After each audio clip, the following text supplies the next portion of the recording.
no grip, no feel. Beat shouting orders, say I'm still checked out. It's a miracle, anything gets it out. Backfire is all this. Broadcast to circus kids second guess. What we need got Star Wars in lanes. Nobody knows who's steering this craze.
There we go. Green home. Magic.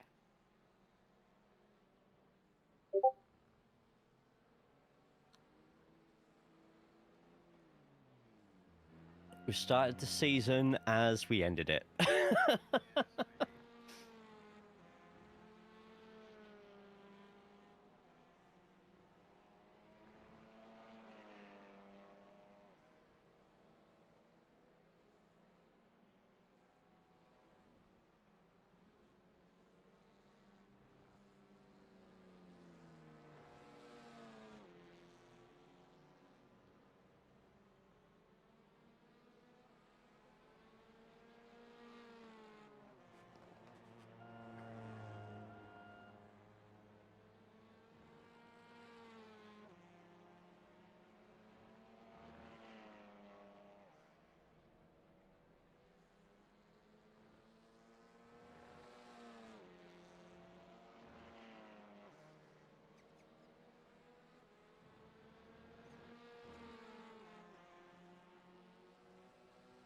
Woohoo!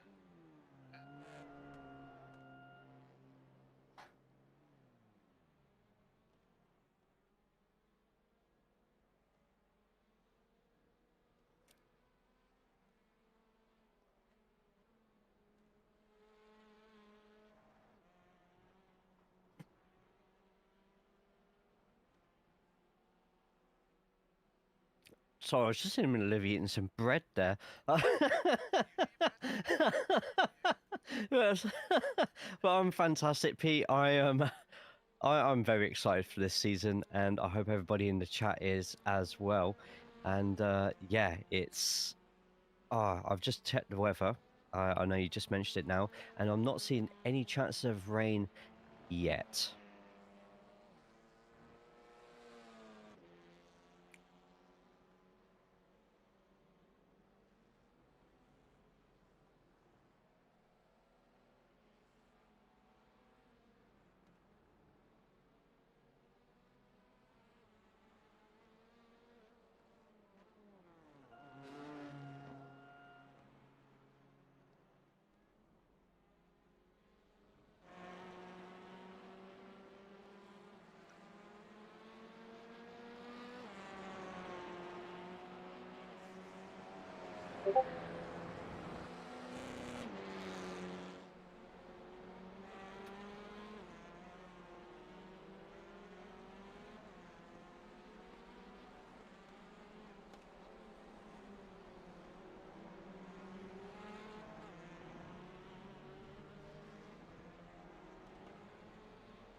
Wow.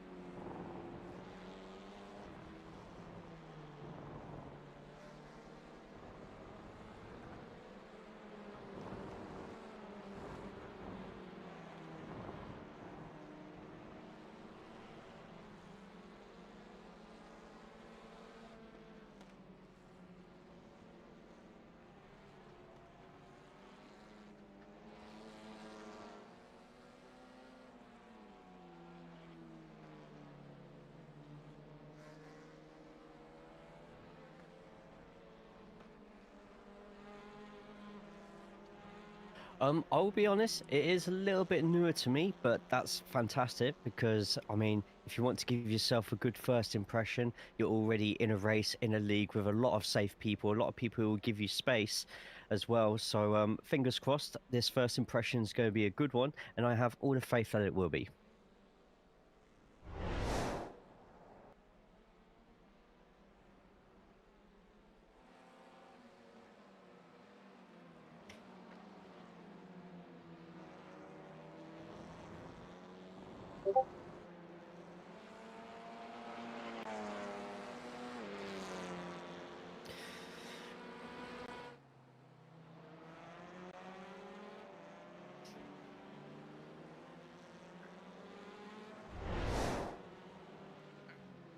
West up.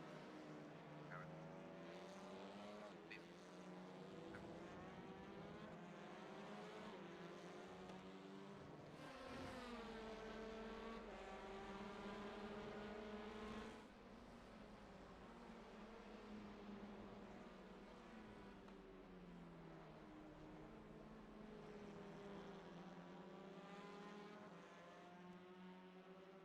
Um, Yeah, I think we could see a podium or two from Jaden this season. I know for a fact that he's not given himself very sort of very high bars to be aiming for. He's looking for a season just to get used to having that beautiful blue banner on the top of his windshield. He's looking forward to racing with all these new names as well.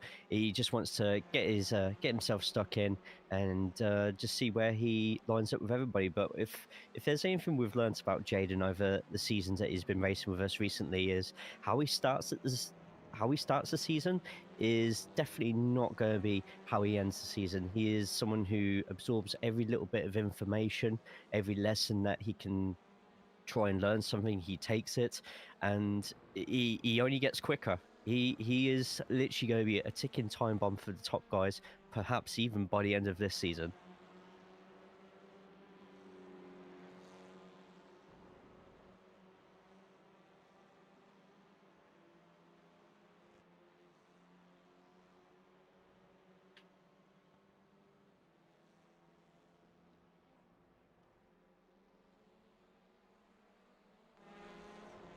Yep. Simon.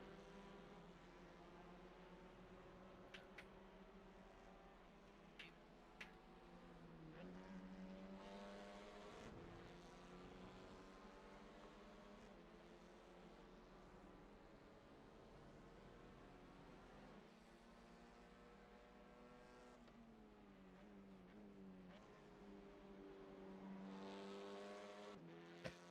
I don't think you are. I just saw a comment on there, but we'll carry on as normal, and I'll just get. Oh yes, apparently, going to Alan, you are.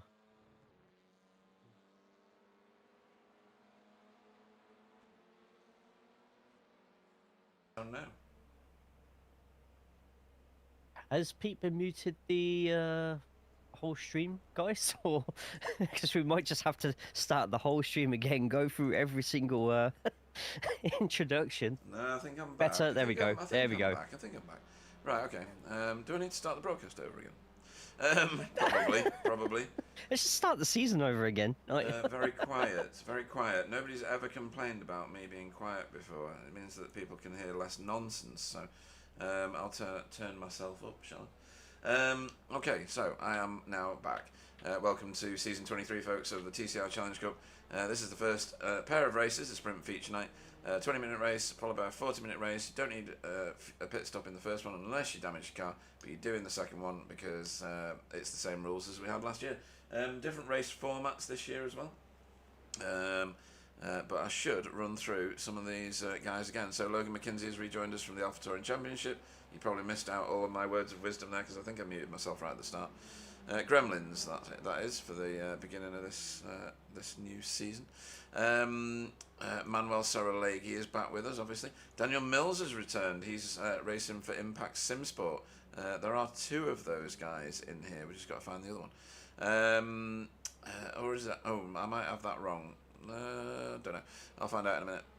Wobbly's back with us. He's a previous champion of the series. Pete Newman is a previous champion of the series. So is Stephen Walker, who's just entering the pits now.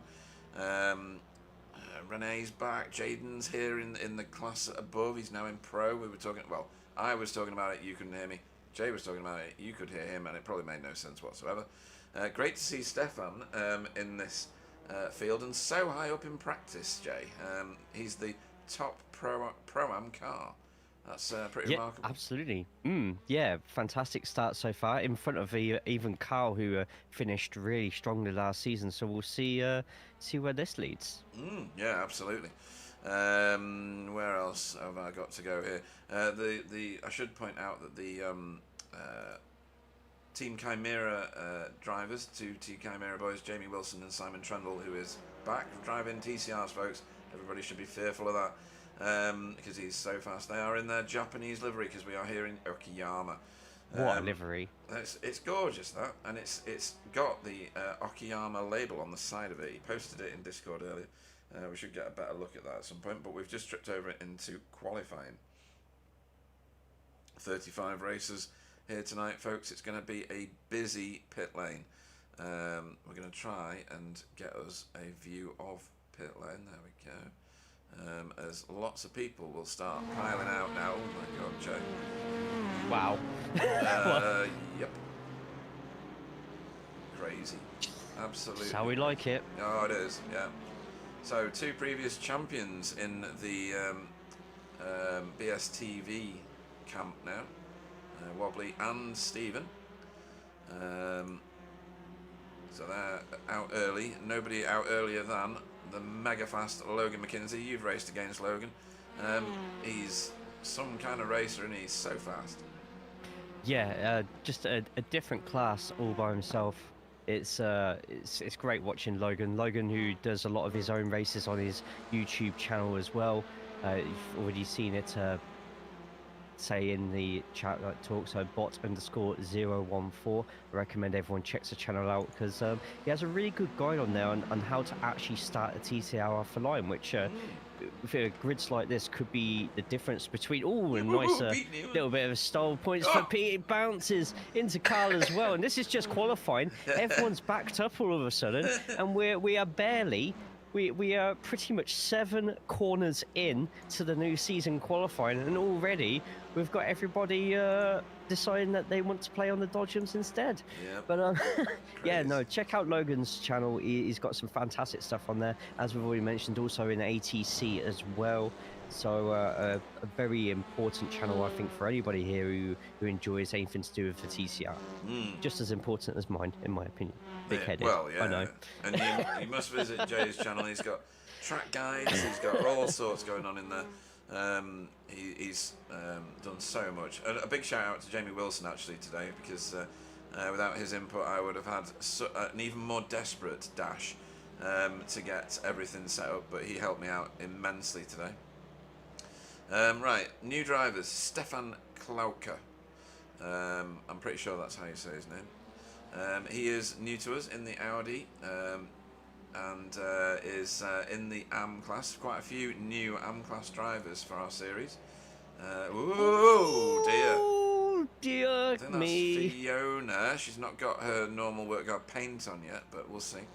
She'll have to correct that for next time. Mika Santa Helena for Peak Motorsports. We mentioned him, or I mentioned him before, but you couldn't hear me, folks. Cameras were on him.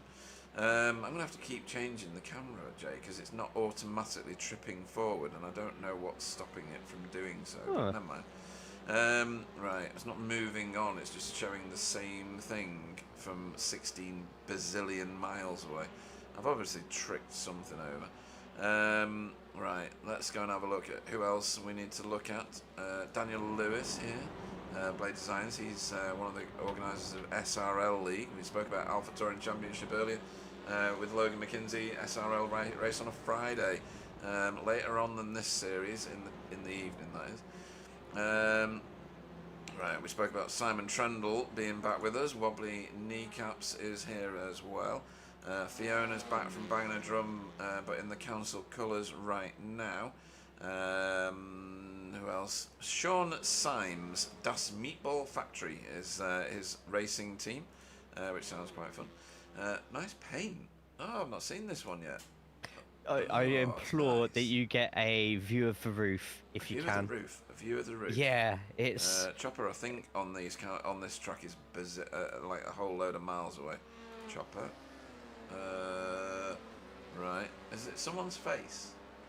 It is. yeah, it's Nicholas Latifi on the top of the car, Right. and it also has the words "powered by goat milk," which makes me slightly ill inside thinking about how they dispense that from young Nicholas Latifi. Yeah. I'm shuddering. Let's not focus on that too much, yeah. Okay. Stuart Gibbons is another new racer with us. Racing for Safeguard, I think. Or is that a Blade Designs car? That's a Blade Design. They've gone a bit grey this season with their designs themselves. They have. Derek and Daniel Lewis as well. I need to change his team then. Just give me a second. Doing this now. We're going to lose that car behind a hill somewhere because I've got him on the wrong. Oh, there he is. So that should be Blade Designs. Scroll. Blade Designs. There we go. Excellent. Done. That's going to be right for the broadcast now. Let me get another camera on this. That is annoying me. I don't know why the cameras aren't functioning normally. It's obviously a setting I've changed. Ollie Payne's back with us, but in a different car. So he is the one in Safeguard colours now. Shame, because we've lost that really nice livery that he was racing. You know, the Egyptian-looking one. Yeah, it was a fantastic livery. Luckily, I've got some screenshots of it from last season, which are all in the Backfire Simsport TV Discord, which is in the video description below, as well as the registration. If you've seen this league already and you think, you know what, I want to be a part of this, everything is in video description below, so check all of that out as we go on to another new competitor in the league. Henry Mantle, is this someone who's been in BSTV before, Pete? No, they're new to me. He's in AM class, another one in AM class of the new joiners. So yeah, this is going to be interesting. It's going to be interesting. Stefan Klauko, we've already mentioned him. I think that might be everybody covered. So what we need to do now, Jay, is we need to do a running lap with somebody. Let me go and see on the track map who is coming up to the end of the lap. Well, it's Logan. Let's do that then. Right, I shall pop you in the car with him when I find the damn thing. Where is it? Okay. Oh, why have I not got on board? Something wrong with my cameras here, I think. You can do this one if you want. Me do this one. Oh, Ooh, oh no, he's there we go. pulled up. He saved me from embarrassment. So, Stephen Walker then. Fantastic. So welcome to Okayama. A circuit looks friendly, feels smooth and quietly destroys laps through impatience. Down the straight into turn one, braking at 100 ball and ease the car in. It's a long tight and right hander, so aim for a late apex and stay patient with the throttle. Turn two is a short sweeping left where balance is the goal. Feather the throttle and exit and keep the car calm as you prepare for the next sequence. Turn 3 Moss is an open left, right, taken fully flat. Let the car flow and brace yourself for the downhill braking zone into turn 4 Atwood curve. Heavy brake in second gear and clean rotation are key here. Use every inch of exit available to straighten the wheel and maximize momentum for the upcoming straight. Which, by the way, welcome to the longest flat-out section of the circuit. Hop on the drivetrain and enjoy the speed because it ends abruptly at turn 5, hairpin. Literally, it's called hairpin. Yes. Turn it in tight, stay disciplined on exit, and immediately move to the right side of the road for the short double left of turn number 6. That was a bit close. Let the car flow confidently, then guide across the alternate layout road and get into Piper. Stay smooth here, overdo it, and you're aiming straight at grass and wall. Now comes the patience test. Turn 8, Redmond. It asks you to hold your line and hold it some more. Keep it tight, wait again, and give a quick jab of throttle towards turn 9 Hobbs. This section is all about practicing throttle squeeze, not throttle smash. Climb uphill on exit and set the car up for turn 10 Mike Knight corner. Cut it too much and Mike will personally hand you an agonising slowdown. Survive that and settle the car into the final corner of turn 11. This is where impatience goes to die. Caress the car around, use all that exit curb, avoid the kitty litter and launch onto the straight. And that's a lap of Okayama full course. Rhythm over aggression, restraint over heroics, and a constant negotiation with a car that only cooperates if you ask it nicely. Brilliant, I have to say. Such funny stuff in that one. That was brilliant. Oh dear. I wonder if it's a setting that I've got in here that's like knacking my cameras. What would it be that stops my cameras from tripping onto the next camera? None of that. Position type? No, that's just telling me what the position is. Don't know, if I'm being honest. Oh well. Not a clue. I'm going to have to keep smashing this different camera button every time they go behind the scenery, Jay. That's going to be nice for me all night, isn't it? Look at it this way, at least it's round 1 where everything's going wrong, and hopefully then, well, I don't know, we've still got the next 2 weeks with our alternate what's the word, scenario. Yes. But yeah. you know, we'll see how it goes. I mean, what's the worst that can happen, right? Well, you know. Where would you like me to start? Nowhere. Yeah, I did find cockpit in the end on these particular camera packs, and it's right at the bottom of the list, which is why I couldn't find it.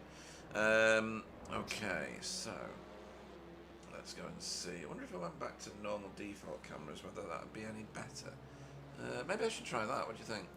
Yeah, let's go for it. Load car, default, load track, default. And a big thank you to everybody in the chat who's been extremely patient with us tonight.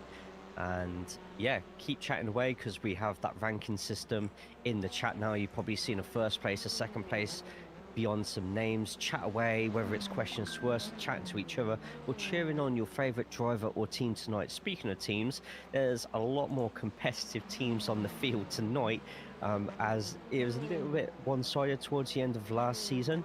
I think Result X Pure Sims have definitely got their work cut out for them this season with the quality that's on the grid and some teaming up with each other to try and take down the big dogs. Yeah. Right, well, they still run around with Logan on provisional pole, Daniel Mills in second, and Stephen Walker in third. Let's go and have a quick look at what happened in the previous season. So, let's start with the top end. Pete Newman won the championship by a massive margin in the end. And he received my wood into his box just yesterday, I think. Wow. I know, painful. Michael Hull and Renee Earhart were 10 points different at the end of that season. So second and third in Pro Championship were very, very close. Pro-Am was won in the end by Jaden Scotton by 100 points exactly over Jamie Wilson. And Jamie was about 60 points ahead of Carl Hardy in the end. Am-Class, Paul Hurley was top of the pile. Fraser Garrity was not that far behind, only 30 points behind. Team standings, Result X Pure Sims demolished everybody as a two-man team facing a whole load of three-man teams, or three-driver teams I should say. And then driver of the meeting was eventually won by Jamie Wilson.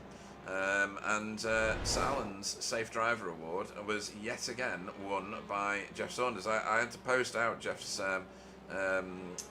certificates the other day, and I nearly couldn't fit them all in the envelope. He's got that many Safe Drivers Awards from this one, from V8s. He's got a Driver of the Meeting Award. There were endless awards. Do you know what would be really ironic about you sending out all those to Jeff if you decide to do it with someone like Every, like, you know, the unsafest courier in the world? Yeah, that'd be class. Oh dear. But someone's got to drive even safer, or even more safely, whatever the right terminology is there, than Jeff this season. I wonder what had happened to Stephen there. I saw his timings drop and he was parking it. Manuel Saralegui has just crested the top of the pile, Jay. He is so fast, isn't he? He is rapid. Absolutely, but if you have a look at the gap between the top four... Oh, God. Oh, yes. When it starts with 0.0 for the person in fourth place, then I think we know what sort of race we're going to get, race one. At the moment, it is set point at the moment to Manuel Saralegui, but I tell you what, you got Daniel Mills, Logan McKenzie, and Stephen Walker right behind you from the get-go. This is not going to be an easy race at all. No, it's not. This one's going to be extremely hard battling right from the start, I think.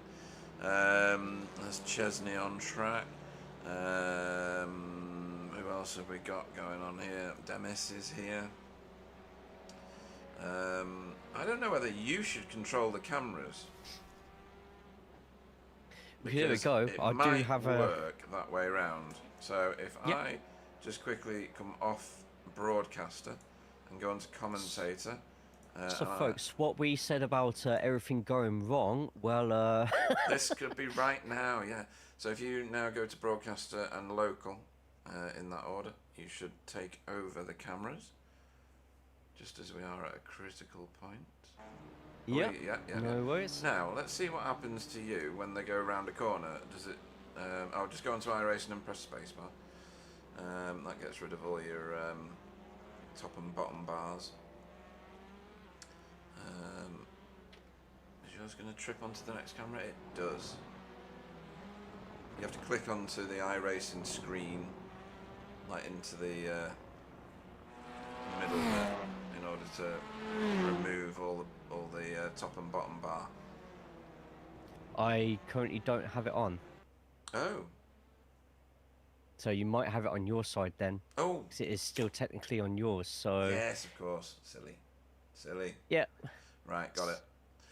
Okay, can you click the button that says grid in the green bit? That would be nice. Where's that? At the top of the bottom bit, if that makes Grid in, set time to 2 minutes. Right, somebody's done that over there. Oops. Hang on. No, I shall reset that. There we go. I'll tell you what, Pete. Let me click commentator. Let me go local, and you can jump onto broadcast. Okay, let's do that. Yeah. Okay. So I am seeing, for those who have never been in SDK before, sometimes there is a lot of information thrown at your face at once. And I'm quite a shy person, and when I see a lot of different words with different orders being barked at me in different colours, I get a bit scared. And look at all that silly flashing that's going on. Right, Manuel Saralegui will lead us away here at Okayama for the first of our races tonight, the 20-minute sprint race. Logan McKenzie will go off on the front row next to him. Daniel Mills will go off third. Stephen Walker will be fourth. Pete Newman will be fifth. Jaden Scotton will be sixth. Seventh will be Simon Trendle. Wobbly Kneecaps will go off 8th. And Euro Larkinen will be 9th. 10th will be Dietmar Hoos. Welcome back. Stefan Goebel will go off 11th. Carl Hardy will go off 12th. 13th excuse me, will be Daniel Lewis. Tony Walker will go off 14th. Thomas Asboth will go off 15th. 16th will be Demis Tigjalar. Ronald de Jong, RDJ, will go off in 17th. 18th will be Deck Crowther. Jamie Wilson will go off 19th. Chesney Vandenbroek will go off 20th. 21st will be Chris Needham. Henry Mantle will go off 22nd. 23rd will be Roger Morton. 24th will be Ollie Payne. 25th will be Darrell Wright. 26th will be Andy Littler. Stuart Gibbons will go off 27th. David Ayres will go off 28th. 29th will be Chris Dixon. Stefan Klauker will go off 30th. Fee will go off 31st. Sean Symes will go off 32nd. Mika Santa Helena will go off 33rd. 34th will be Renee, because he was running a penalty from the last race, so he wasn't permitted to join qualifying. And Fraser Garrity will start 35th tonight. No Jeff Saunders, he's giving them a chance. Wow. Right. And here we go, folks. When the lights go out, we will be racing here for the first race of season 23. Ooh, somebody didn't move very much in a Blade Designs car towards the back there. Everybody's fanned out. Oh, right, okay, these two are round. Now my cameras are working. Whatever we did, switching them back, has worked. Yay! Right, let's get on with this. Yep, brilliant. And a fantastic start so far from Manuel, doing exactly what he needed to do. It looks like we had a jump start by Dick Crowther. I wonder if that's who we saw lagging a bit at the start, and they just decided to slightly stay put. So as well as losing a load of positions, he's also got a black flag that he needs to somehow get rid of. And there's been a spin already for Henry Mantle. Yeah. Fraser Garrity not joined the grid. Not sure what's going on there. That's Mantle going straight back to the pits as well, so I don't know if there's any terminal damage to the car there. 3 We'll have wide. to Ooh, yeah. check that out a little bit later. Nearly 3 wide. There was a nose coming in there.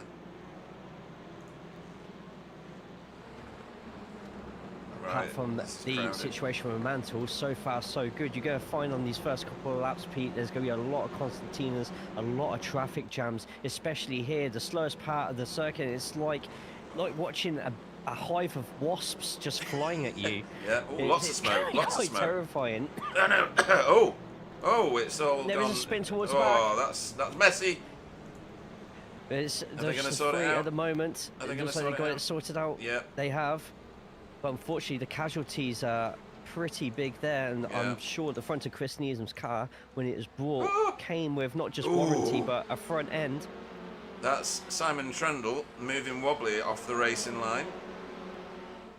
There's 5 meatballs and a black flag rolling around at the minute.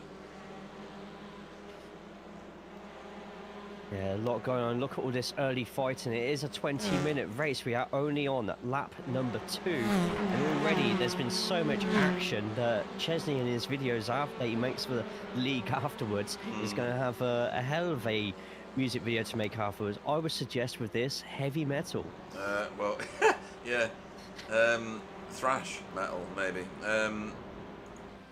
His replay video is going to be longer than the race already. Okay, so side by side here, Carl Hardy and Jura Larkkinen. They've changed that Hydro Race paint. It's now blue and white, or the new ones are. Just for Euro. Just for Oh, Euro. just for Euro, sorry, yeah. The other two are still in the classic colours, so Euro being Finnish, it suits him absolutely perfectly. Oh yeah, of course, yeah. I didn't do that little bit of adding up. Right, at the front, we have Manuel Saralegui leading from Logan McKenzie. We've got Daniel Mills in 3rd, Stephen Walker in 4th, Jaden Scotton, proving that he's in the right class at the minute at least, in 5th, ahead of the current reigning champion, Pete Newman. And then Wobbly Kneecaps is right behind him with Simon Trendle, giving him, well, plenty to think about. He's very, very fast.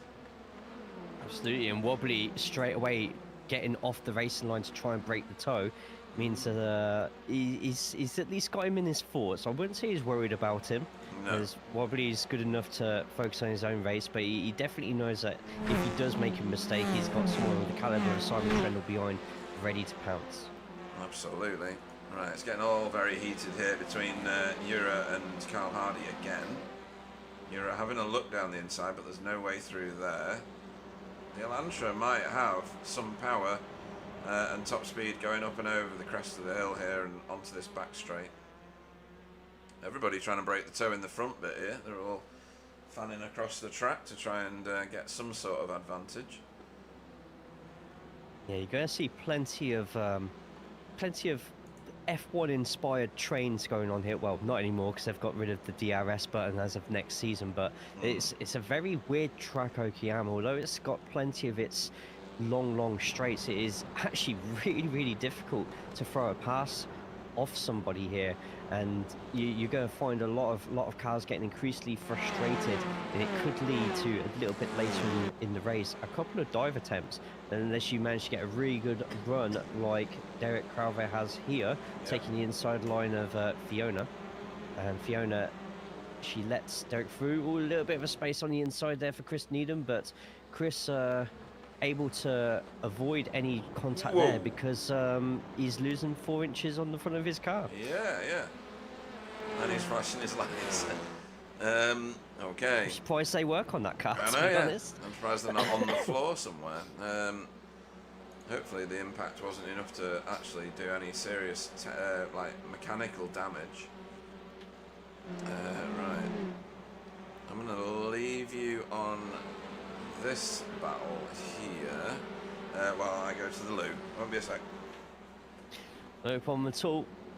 We centre on Dietmar at the moment, who has a wild Stefan Goebel and Jamie Wilson. Jamie Wilson battling for that Pro-Am Championship throughout the whole of last season. Finds himself all the way back in 13th at the moment.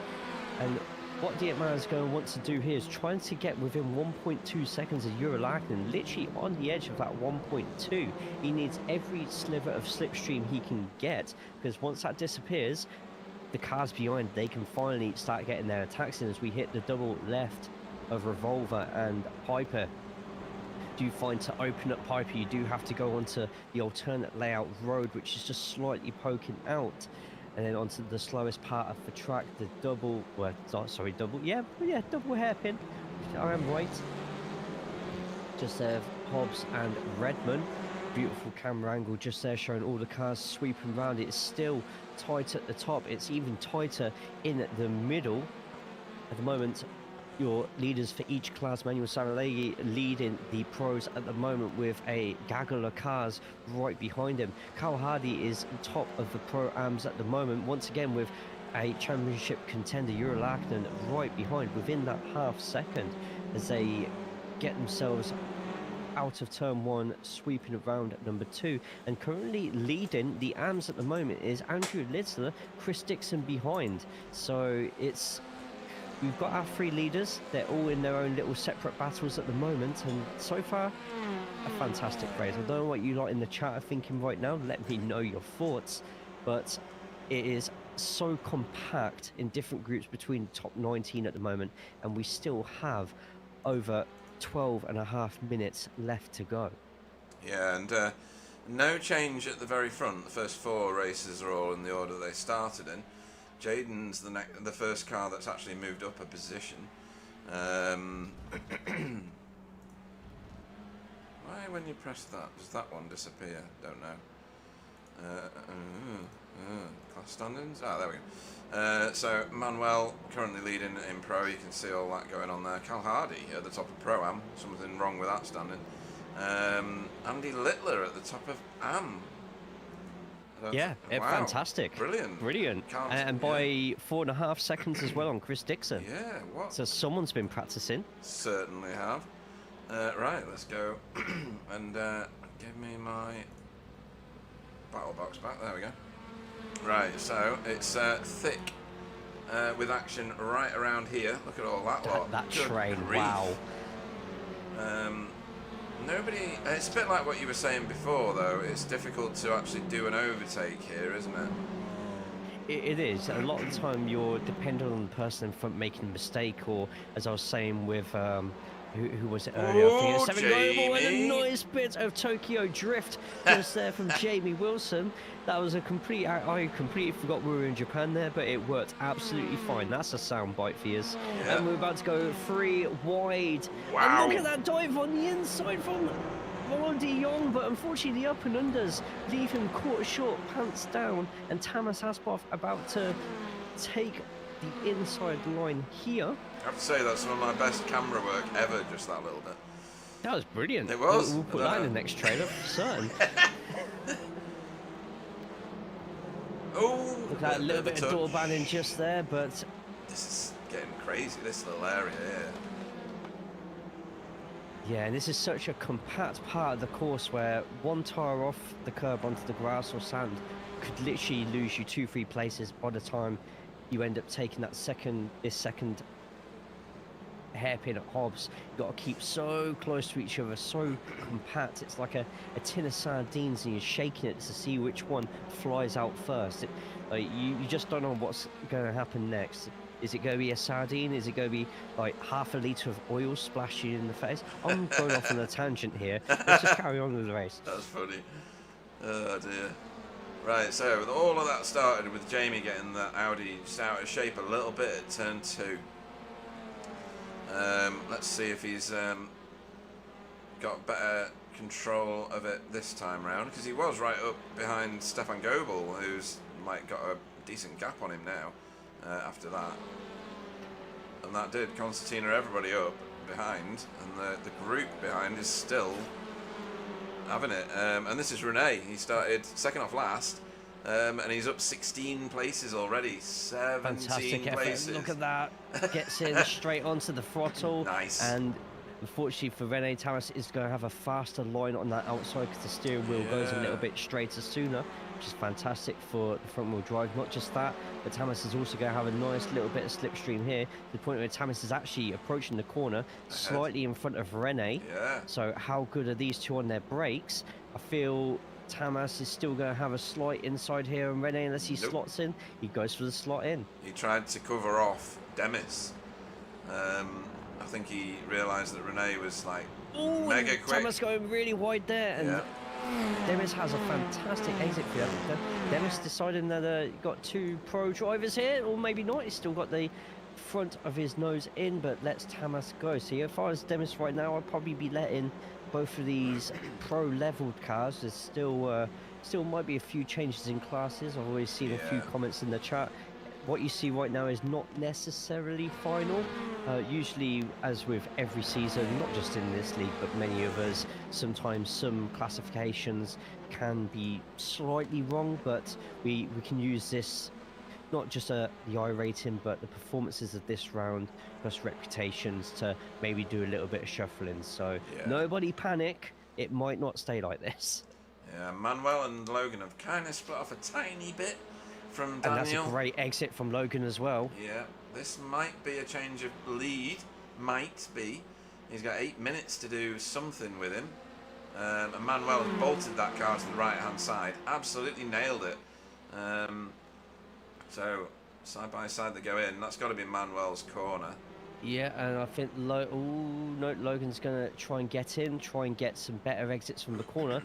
Let's see how they get through Piper, because if Logan can get a much better exit off of Piper, doesn't look like he does. Manuel pretty solid through there.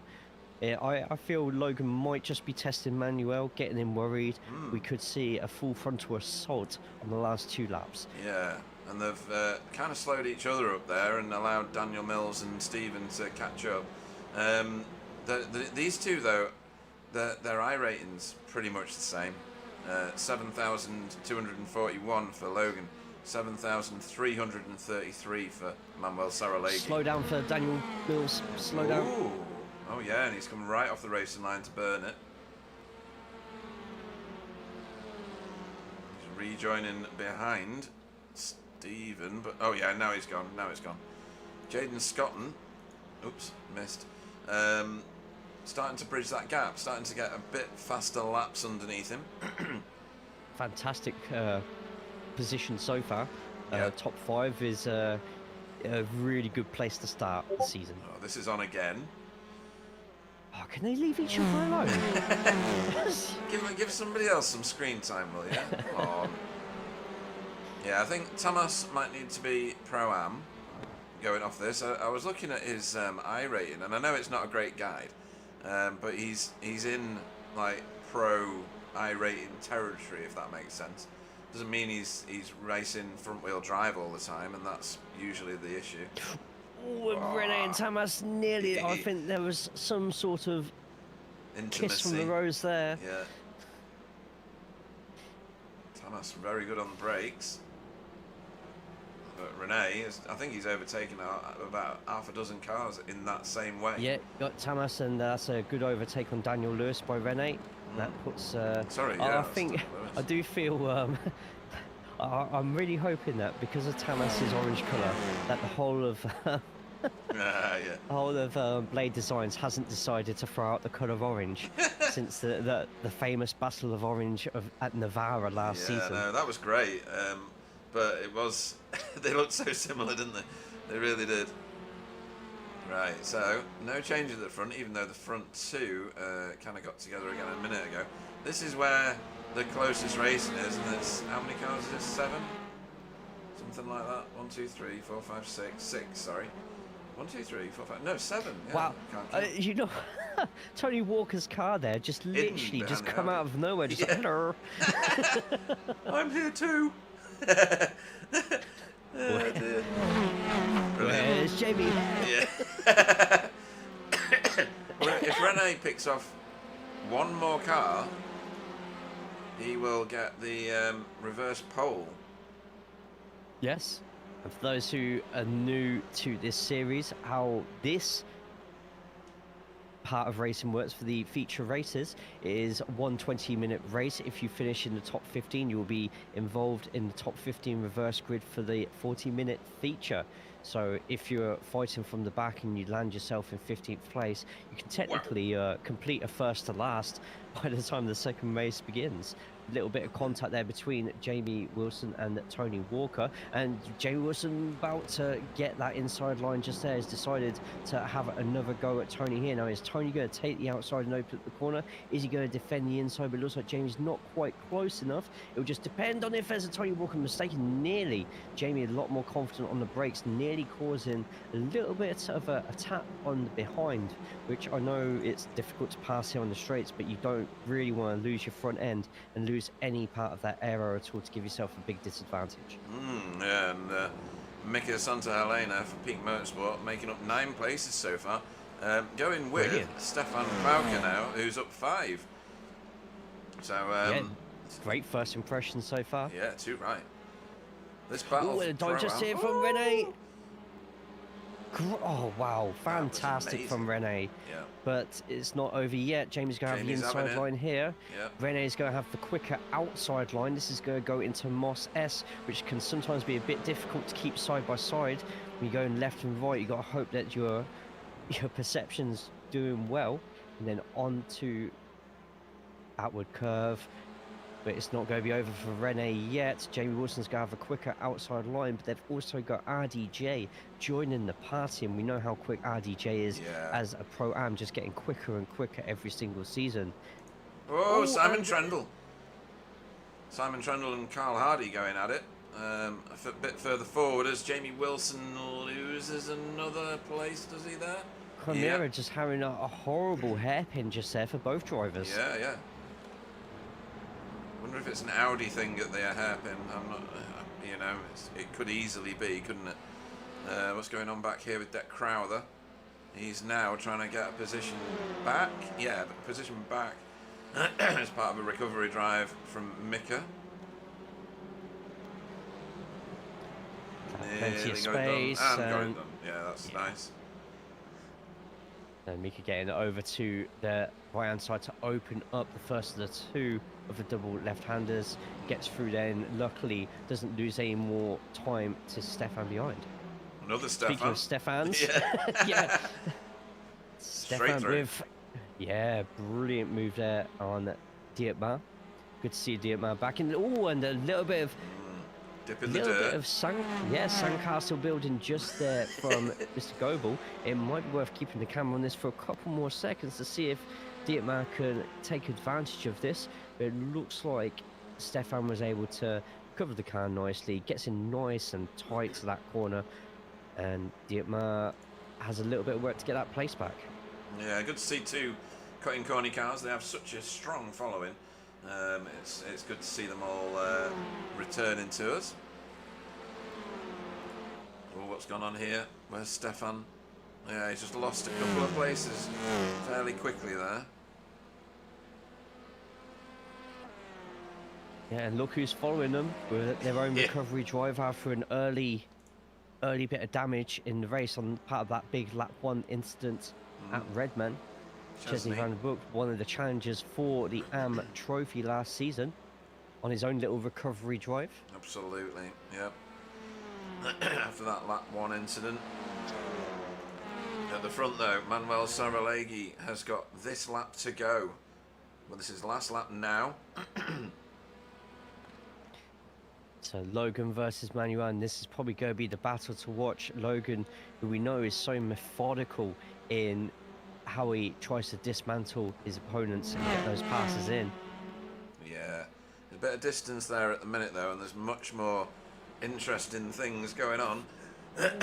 Great from Chesney. Yeah, nice work. That was good. Showing the class there. He's going to open up this corner and potentially try and get a run on Mika. He's actually gone for an up and under. I'm pretty sure he watched me do that on stream earlier in the week against Jaden. Sorry, Jaden. But Chesney's going to keep that inside line just there. And oh, that's up and under. Brilliant racing. How nothing has happened from that, I do not know. This is going to go straight into turn number 1. We've still got 7 corners left for our overall race leaders, so we can keep watching this for a little bit longer. Chesney's going to take the quicker outside line here. A little bit of door bashing here, but they're keeping it nice and respectful of each other. Chesney going to take that inside. As long as Chesney can keep that on the inside, get a strong exit, he does. Oh! Meanwhile, fights here between Jaden and Pete Newman. Pete Newman doing great to catch up to the lead group.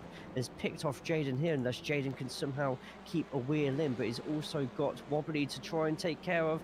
Look at that space given, and Manuel Saralegui fends off Logan to go into the final corner.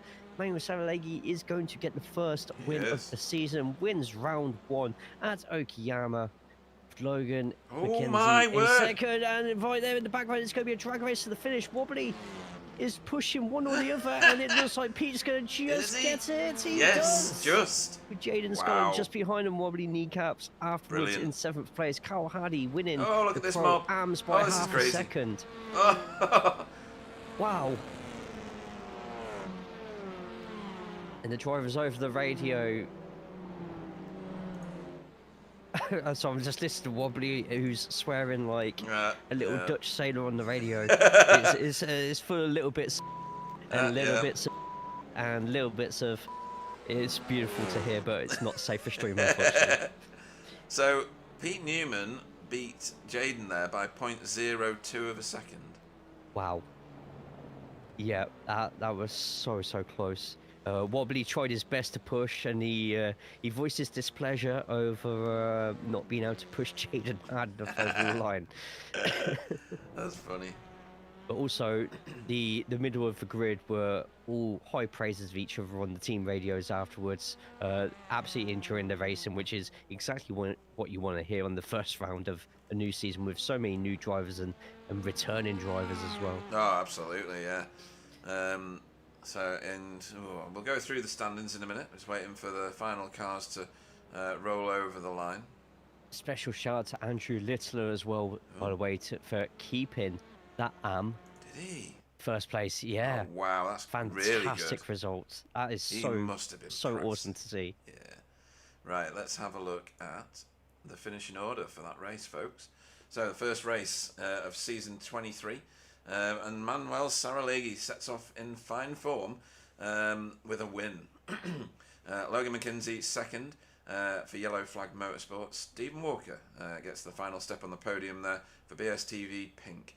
Daniel Mills finishes 4th for Impact Simsport. Pete Newman 5th for Result Clothing. Jaden Scotton was 6th for JC Academy Gold. Wobbly finished in 7th. For BSTV Pink. Carl Hardy finished in 8th for Result Clothing. Ura Larkinen was 9th. Sorry, Carl Hardy was top of his class, top Pro-Am car. So a class victory there for him. Ura Larkinen, 2nd in class, 9th on track for Hydro Race Racing Forces. Simon Trendle was 10th in his first race back in a TCR for quite some time, actually. There's been about 2 or 3 seasons at least. Stefan Goebel, 3rd in class, 11th on track. Well done to you for VTS Esports. 12th was Dietmar Hoos in his first race back with us for Cutting Corny TCR team. Tony Walker finished 13th for BSTV Pink. Renee Earhart was 14th for Cutting Corny TCR team. RDJ finished 15th. Ronald de Jong for Hydro Race Racing Forces. He will be your pole man in race 2 tonight in the feature race. Jamie Wilson just outside the top 15 in 16th FT Chimera. Daniel Lewis 17th Blade Designs. Tamas Asboth 18th for Spin and Toe Motorsport. 19th was Demis Tigchalar for Hydro Race Racing Forces with Roger Morton in 20th for Result Clothing.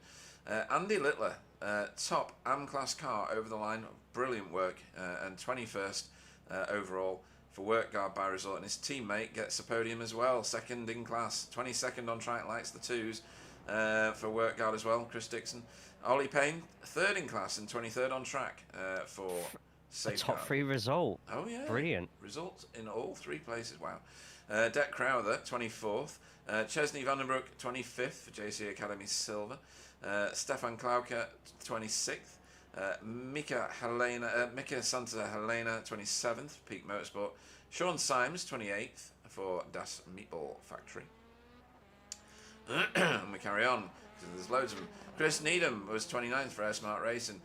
David Ayres was 30th for Safeguard. Fee was 31st for Work Guard. Darryl Wright was 32nd for Safeguard. Henry Mantle was 33rd for Henry Mantle Racing. Stuart Gibbons was 34th for Blade Designs. And Fraser Garrity, did he race? No, he didn't, did he? I don't think he started. I'm not sure. I don't think he did. And was classified 35th, but if you don't do a lap you don't get your points, so I'll have to check what he did after the race. Right. So what do we think is going to be the issues, Jay, with pit lane here at Okayama? It's a weird pit lane entry, isn't it? It's top of the hill, turning right.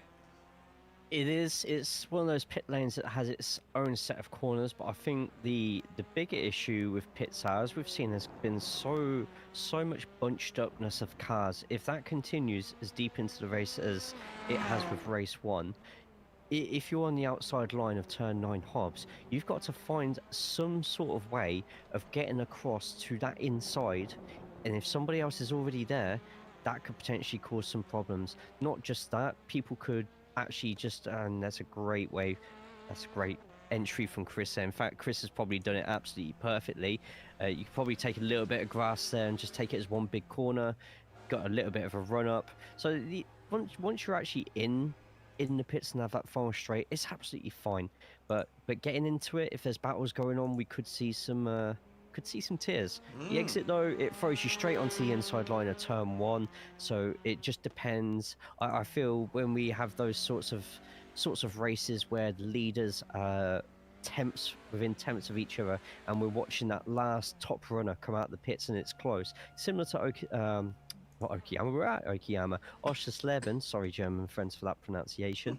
we could see absolute cinema when it comes to the last of the leaders coming out of the pits today. Yeah. It's going to be interesting. A few drivers doing practice pit stops. I think you probably should. Can you imagine 2 cars going into pit lane together here? That'd be crazy. We've seen it before. Right. But not at this track. Okay, folks, we're going to move into... You don't get to finish your laps in a heat race. It just boots you out and sends you to the next portion of the session. So here we are. I'm just going to extend gridding now that Chesney's joined the grid. I'll pop my camera on him. No. Shout out to Jaden on the in-game chat for when he had Pete behind him saying on the chat, had the Titanic music playing in my head as you were approaching. Obviously, getting Titanic and Jaws mixed up together. Yes. So let's go. Let's go with the starting positions. RDJ will be your pole man for the second of tonight's races on a reverse 15. Renee Earhart will go off second on the front row. Tony Walker will go off third. Fourth will be Dietmar. Fifth will be Stefan Goebel. Sixth will be Simon Trendle. Jura Larkinen will go off seventh. Eighth will be Carl Hardy. Wobbly will go off ninth. 10th will be Jaden Scotton. Pete Newman, the current reigning champion, will go off 11th. 12th even will be Daniel Mills. Need to move this over. There we go. 13th will be Stephen Walker. 14th will be Logan. Manuel Saralegi will be 15th. 16th will be Jamie Wilson. 17th will be Daniel Lewis. 18th will be Tamas Asboth. Demistic Jalarov 19th. 20th will be Roger Morton. 21st will be Andy Littler. Chris Dixon off 22nd. Ollie Payne off 23rd. Deck Crowther off 24th. 25th will be Chesney Vandenbroek. Stefan Klauker will go off 26th. Mika Santa Helena will go off 27th. Sean Simons will be 28th. 29th will be Chris Needham. 30th will be David Ayres. Stop flashing your lights. Fee will go off 31st. Darryl Wright will go off 32nd. Everybody is at it. Henry Mantle will go off 33rd. 34th will be Stuart Gibbons. And 35th will be Fraser Geraghty. And even Renee is flashing his lights. What are you doing? Any of you? I think Logan's about to miss the start. What? I've just seen Logan McKinsey connected just flash up on the screen. Oh, he's I don't know well, if he's there's in been America, a disconnect. So it's going to tick it out. It should be coming lights on, and now, yeah. So Roger Morton and Logan not on the grid. Somebody just rolled. I can't figure out which car it was. Carl Hardy. It was Carl. Carl Hardy has rolled slightly, and that's Yeah. absolutely devastating. Oh my word! for What us. is going on the right? And look at that, 3, in some cases nearly 4 wide, maybe 4 wide going into this next corner. I feel we're going to see some tears in this next one, as now all those who started in 15th this next race from the reserve grid are going to be trying their best to just jab in front of everybody else, get every single corner of advantage that they can, but 2 by everyone's 2. kept it clear so Oh, far. it's like Noah's Ark and Stephen Walker are well out of shape going into that. Oh no! Daniel! Oh wow! So, got casualties. Daniel Mills, definitely one of them. Henry Mansell, is that? No, he's got away. Was it Daniel Lewis? Oh, Daniel Lewis. Damn, oh, Daniel. Oh, you need some WD-40 and some tape, mate. That's not Bit good. of Wiggly's chewing gum as well, just Oh, to yeah, keep yeah. the last of it together. And I think Renee's gone off as well. Renee What? just, oh yeah, there's Renee parked at the side. Something Oh, wow. happened You between can't get back on. Revolver and Piper. So he's back on the track now. He's waiting for the whole field to go, which is absolutely the right thing to do at this point in the race. So respect to Renee for not trying to force his way on and cause an even bigger issue. Note Whoa. as well, we've got we got Mantle as well with a black flag as well, Oh, for what's that possibly for? a jump start as well. Oh wow! Right, okay. Wow, Chris I Needham. feel we're seeing Oh! everything. Oh, and another! And Chris Dixon. That looked like a wild touch. It was like a nothing thing, and it just exploded. And that's now bunched up everyone behind, as I think that's Mantle going into the pits and taking that slow down penalty now, Yeah. or jump start penalty even. Sean Symes here, door to door with Fraser Geraghty, who is racing this one. At the moment, the top 14, none of them are more than a second away from each other, front to back, and look at that congestion just there. This is, any of these are streaming this now, this is an absolute dream view to have right now. Yeah. This constant 360 perception is needed on board at the moment. Jaden Scotton fighting with Carl Hardy, who's yet to serve his penalty, probably looking at Oh! Ow! the field spreading out a Whoa, little bit. that You was were Dietmar lacking, that going got- for that gap just there. Yeah, Dietmar got lifted into the air there. I'm just going to go back and watch this, because I think we need to. Oh, right. And- A bit before that then. Also, one of the Hydro Race cars went for a gap in the middle there, Yeah. and it didn't quite work out. I'm going to go to this and then try and find Renee. Right, so this might tell us what happened. So, Ronald got alongside on the straight. Oh, yeah, that's definitely RDJ's issue. I think he should have probably pulled out of that.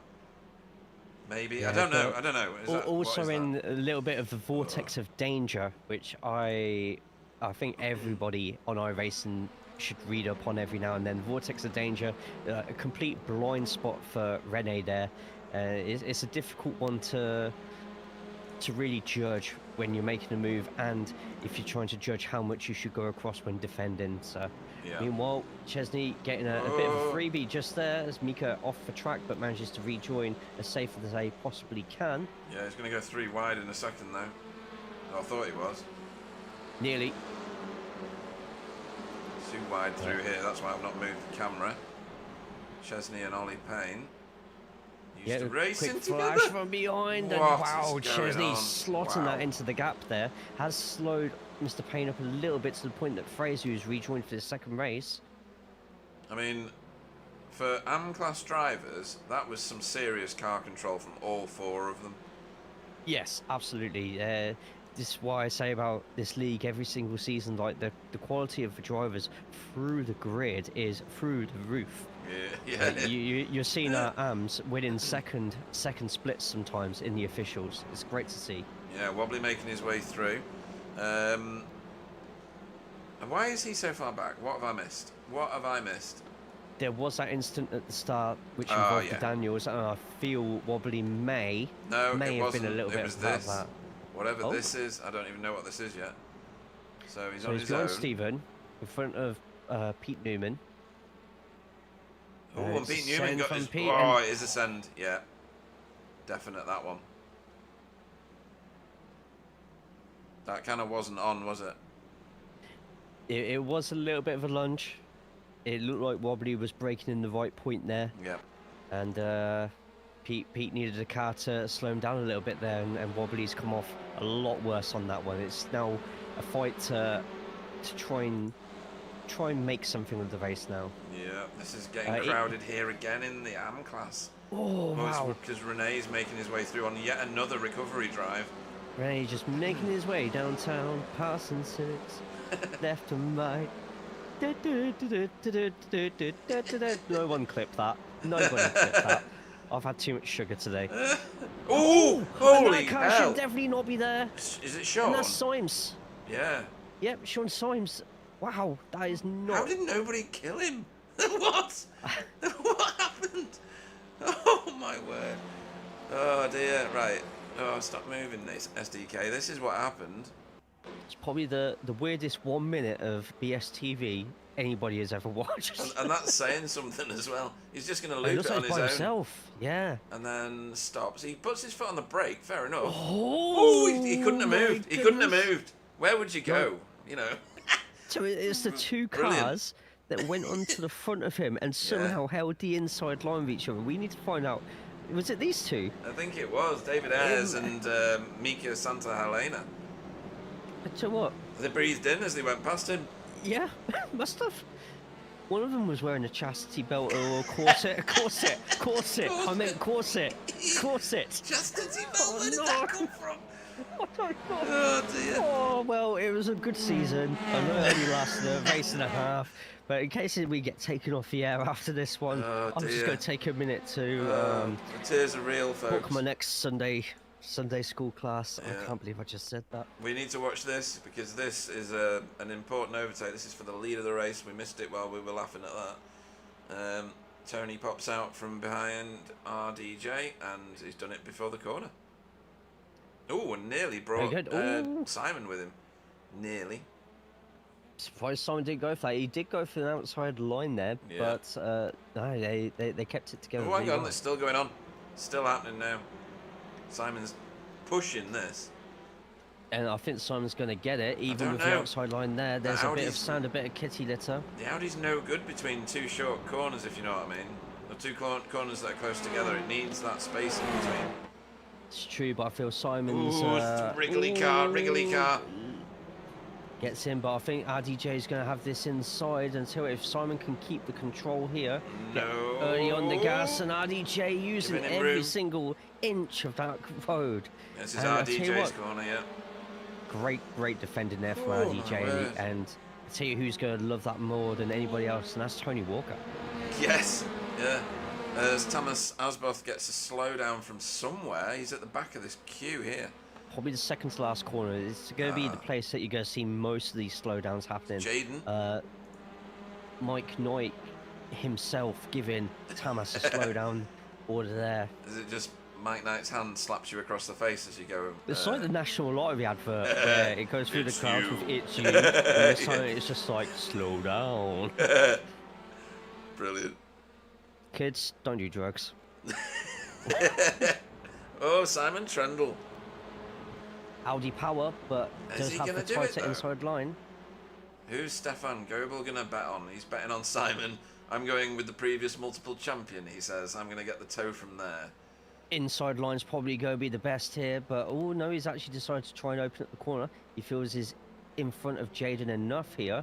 RDJ's left a little bit of a gap here, but Stefan Goebel, yeah, nicely slotted in there. Yeah, nice. Very good skills from Stefan. And Simon, obviously, for taking that position. Fraser Gerrity down the inside of Andy Littler.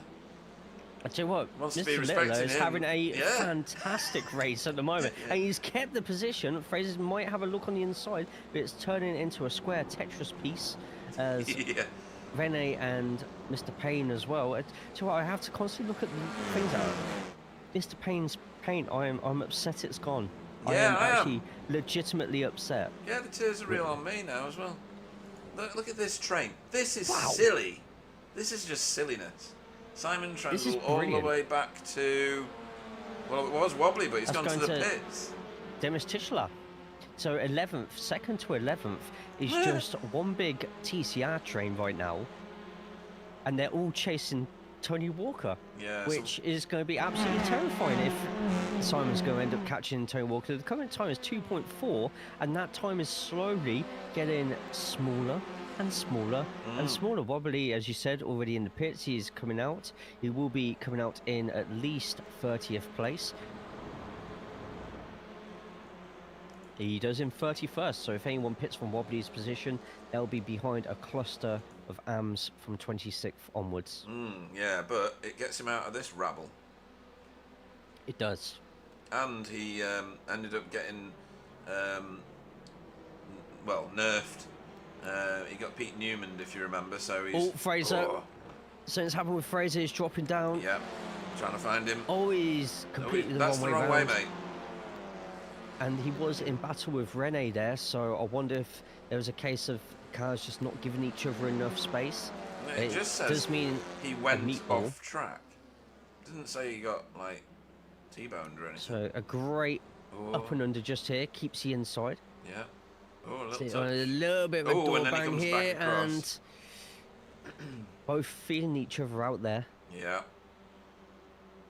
Didn't work out well Cam for Wrangle Fraser. was quite far there, so we might have to hear from the people themselves what happened there. But Let's have a look at yeah, it again just- quickly. just the weight of the cars as they're bouncing off each other.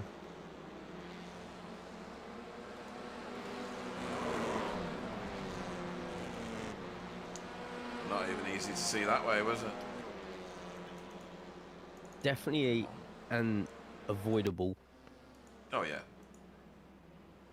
So that is miles away. Is this any better?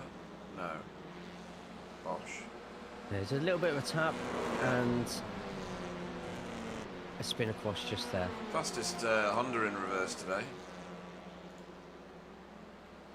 And he's gone to the pits now as well. He must have had some sort of damage.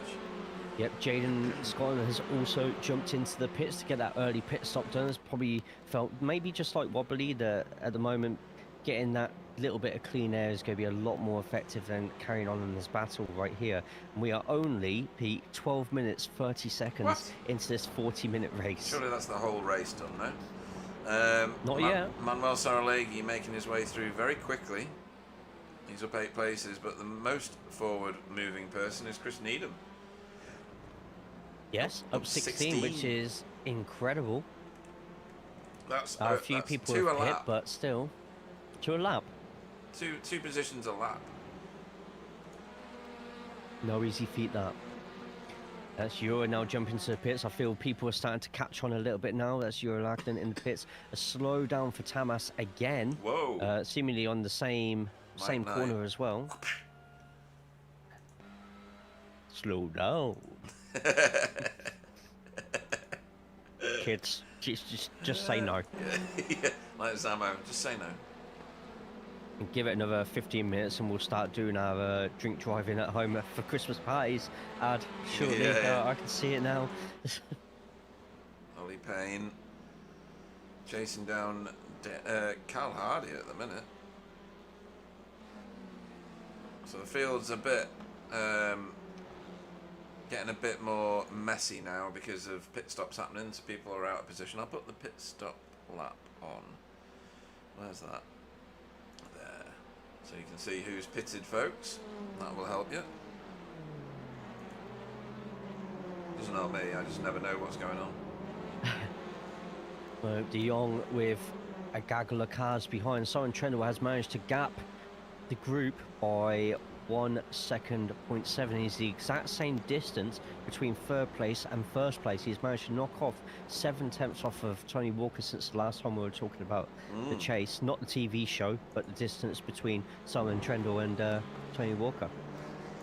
Yeah, Stephen Walker, his brother, has got to try and do something with Stefan Goebel.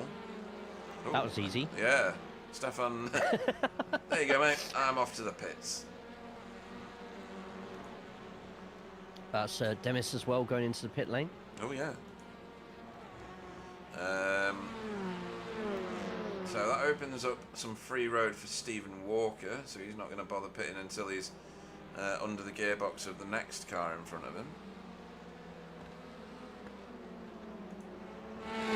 And you got to think, with a few of these people pulling out to jump into the pits early, this is going to give even more reason for those who are already out to stay out, because the cars are slowly dispersing from around them. They're going to be able to get quicker laps in, and they've got to make that choice of do they go in for these early pit as they maybe perhaps planned before, or do they wait it out and hope for the best?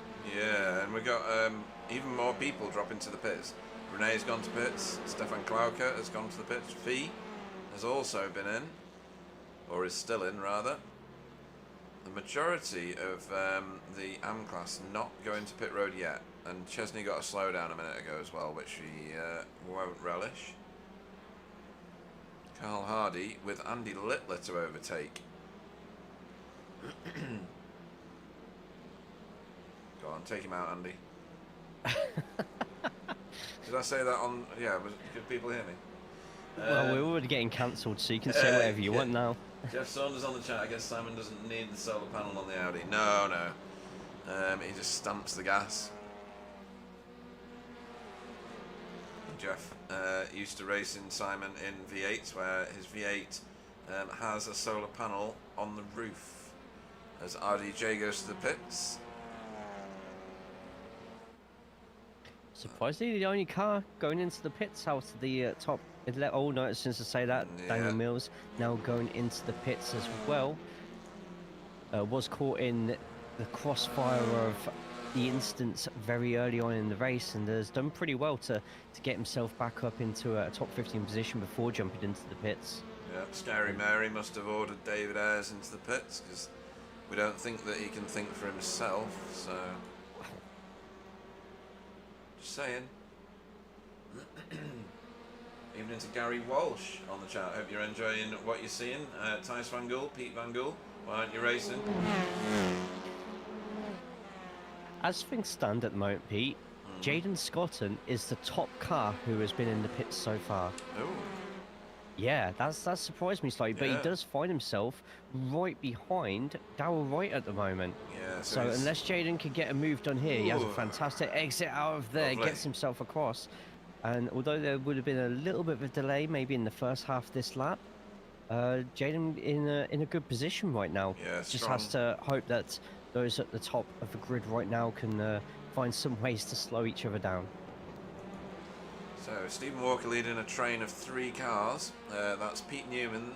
So you've got multiple previous champions. Stephen Walker leading the current reigning champion, Pete Newman, and Manuel Saralegui, who doesn't really care how many they've won because he's mega fast anyway, is chasing them both down.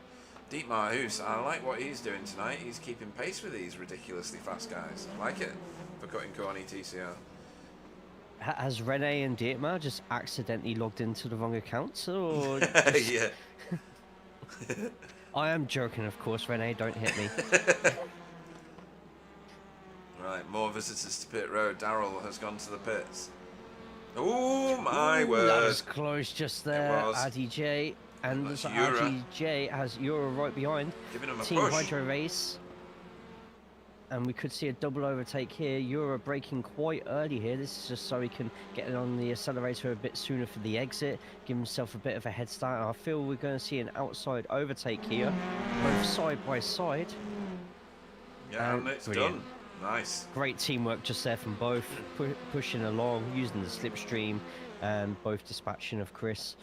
Without really, to be honest, because there were such clean overtakes, without really losing too much time either. Yeah. And even though Chris was the one overtaken, it could have been worse. Yeah, it definitely could have been. Could have been riddled with disaster. You know, you just push someone for like 10 meters too far and you send them straight into the corner and into a wreck. But they did very well. I've done there. it once. Have you? Oh, Hopefully it was unfortunately. wobbly. No. There's probably somebody in this race though who still holds the grudge against me. Oh, really? Excellent. So, Manuel, Pete Newman and Stephen Walker still together. That you can see the distance up to Simon Trundle here, who is definitely now reeling in Tony Walker. Yep, and we are now at the halfway point of the race. Wow. I'm exhausted. And so much action already. This definitely feels like it should be 5 minutes to go, but we've still got half a race. We've still got, I think, just under half the grid yet to pit. Okay. With the top pitted car being Jaden Scott in pit on lap 7. Does have Stefan Goebel 1.7 seconds behind him pit on lap 9. And then third of the pitted cars is Roddy Young, who's currently battling with Jura Larkinen in 16th and 17th place respectively, lapping on or going in for the pits on lap 10 and lap 8. So Tice says he's would struggle to pay for the league at the minute. Well, hopefully that'll sort itself out for you, mate, and you can get back in here doing some of this. Yeah, it's an absolutely amazing field we've got so far this season, and we still haven't seen everybody appear yet. No. There's still many more characters to come along, both old and new. So if you think this is good so far, just wait till everybody else starts going in. There's a bit of a swap for positions just here. Yeah. Jura and RDJ. I'm surprised about this one, but I tell you what, Jura's had a really good set of races so far, looking very competitive. So maybe RDJ just letting him get on with it, and we'll just follow suit as we see Simon Trendle going into the pits. Yeah, did you see how fast he went up to those yellow cones? Rapid. Absolutely rapid. mullered it, yeah. Where's his teammate? Where's Jamie? It's going to be interesting to see how close he is to Jaden, though, when he comes out the pits. Simon is a part of the same group, is in the exit. And I tell you what, I think Simon's going to be in front. There's Simon at the end, and yes, fantastic pit stop from Simon. How are these two cars going to approach him? Answer is, they're not. Yeah. So Yeah, he's puts out him in and front away. of Jaden. Great Yeah. stuff. That. Yeah, and he's got quite a bit of a lead. Is that 4 seconds? It is, isn't it? Yep. Yeah. Okay. Oh, and that's Wobbly back in the pits. What? Hardy in the. I think Wobbly may have gone in for damage And earlier. tyres. Oh yeah, and tyres. Flashing his lights because he knows he's on stream. Why would you go Huh. for tyres? Don't understand. Maybe he's just forgotten to switch it off. Maybe. Yeah. Perhaps. Wouldn't be the first. I've done it So- virtually every time I've ever pitted. That's Chesney, who's just come out the pits. He's currently in the lead of all the AM cars so far. Currently occupying 19th place in his new colour for this season. Oh yeah, because Andy Littler, Ollie Payne and Chris Dixon have yet to pit. So this puts him the top pitted AM-class car. After narrowly missing out on the championship last season, himself as well as Fraser Garrity and Cedric will want to wrong those rights if they stay where they are in the classes. Yeah, absolutely. So let's have a look at where some of the new guys are. Mika Santa Helena in a bit of his own little world at the moment. Nobody near him right now, but he's been in so many close racing events so far. Stefan Klauke just Getting him back onto the bootlet of another new racer for us, at least. Stuart Gibbons. Hopefully these guys are all enjoying their evening. Sean Symes and Henry Mantle a bit further forward. That is a nice paint job. Wish we could get a decent view of the roof. Henry Mantle is, well, an entire straight ahead of Sean. Mika Santahelena to pit road now. Daniel Mills. Pitted on lap 10, currently in 18th, and about the 7th or 8th pitted car. So work to do from where he is on this race, Jay. It's yeah, it's a bit of he was uphill climb. part of the big collision. Oh, he at was, the wasn't corner. he? He's just Sorry, passed yes. on at the start there, so did have a meatball as well. Yeah. So he is on a bit of a recovery drive, but so far up to 18th. I feel he definitely has the ability to. Let's say that we've got 15 minutes left. He could easily make it into the top 15. I feel, especially we've still got so many cars that need to pit still. Yeah. All right. So Tony Walker leads from his brother Stephen Walker by 1.2 seconds. These guys are yet to pit. In fact, the top, what's that? 8 cars back to Chris Needham, and then Andy Littler and Ollie Payne, who, as I say it, both go to pit road. Because of the commentator once again. Yeah. But see how close they get compared to Chesney. Both still in at the moment. Chesney just going down that pit straight now. I feel. Oh no, that's Chris Dixon. Sorry, going down the main straight. He's staying out. We know how good Chris is with saving fuel. Chesney in 19th at the moment. He's making his way down slowly. I'll tell you what, I think Chesney's going to get in front of them. He does. As Littler and Payne slowly come out the pits now. Currently watching Manuel Saralegi still chasing down Pete and Stephen. Oh, look at that. Side by side, and how they go sort themselves out here. They are both in the AM Championship, and Mr. Payne has decided to let Mika go. Yeah. Mika is on, according to my times, a couple of laps down. Yeah, how did that happen? He's like... What if there was a tow, maybe? Might have got involved in an incident at the start. Oh, yeah, I think you might be right. Okay, so... Tony That's Walker. Tony Walker in the pits. Yeah, and that puts his brother into the lead of the race and gets him a lead lap point in this one. That's perfect for Tony, actually, because instead of having a lap where he's going to get hassled and potentially passed by these three, he's decided to jump into the pits while he's got clear road around him. And that really maximises his first run out. Yeah, I wonder if he's managed to fuel save out front. Probably not, because you've not got a tow from anywhere, but you know, he's a very, very accomplished racer now.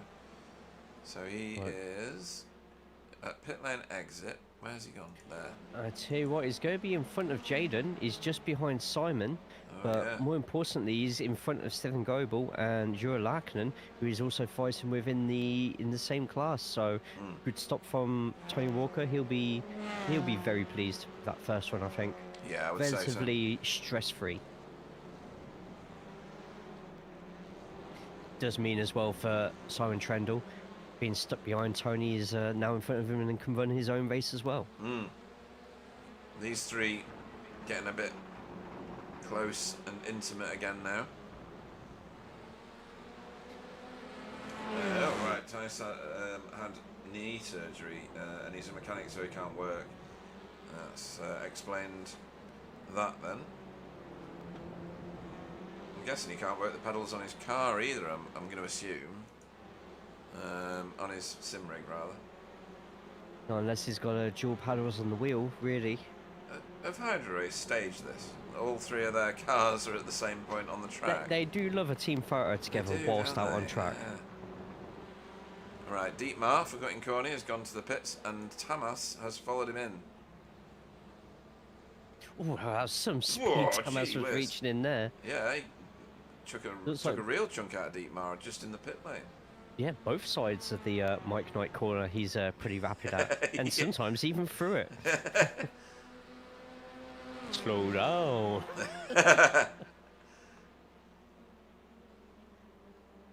Wobbly, meanwhile, setting the fastest lap of the race so far. a Yep. 1:37.3, Whoa.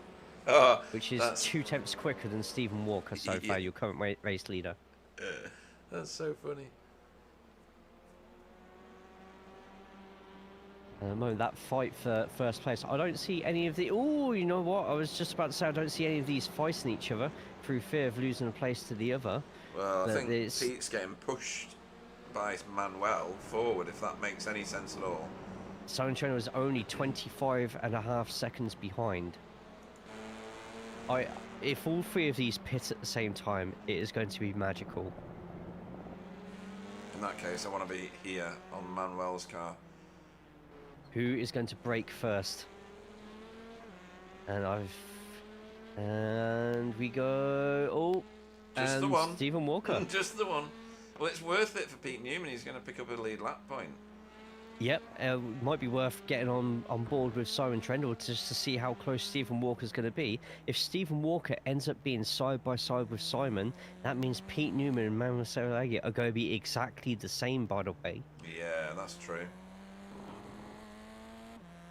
Also, an update that I don't know if you saw at all, Pete, in the chat. Logan's game crashed Oh, you're before joking. the start, so he tried to get in time and unfortunately couldn't. It's a shame. So unfortunately, no Logan for round 2, but Right, judging where by are we? round 1, and there's Stephen coming out the pits now, and Simon is going to be just behind by 1.7 seconds. Well, that would put Manuel Saralagi's car like on his bonnet, wouldn't it?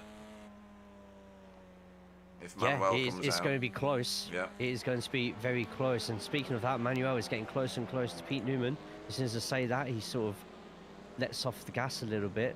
And now Pete Newman, with clean air in front, has to put in some humongous laps. And his last lap of 1:37.8, 0.3 off his best at the moment. We're going to see how this second one is. Neither him or Manuel are setting personal bests on these sectors. Meanwhile, Simon is looking a little bit quicker in some places, but still only hitting 1:38.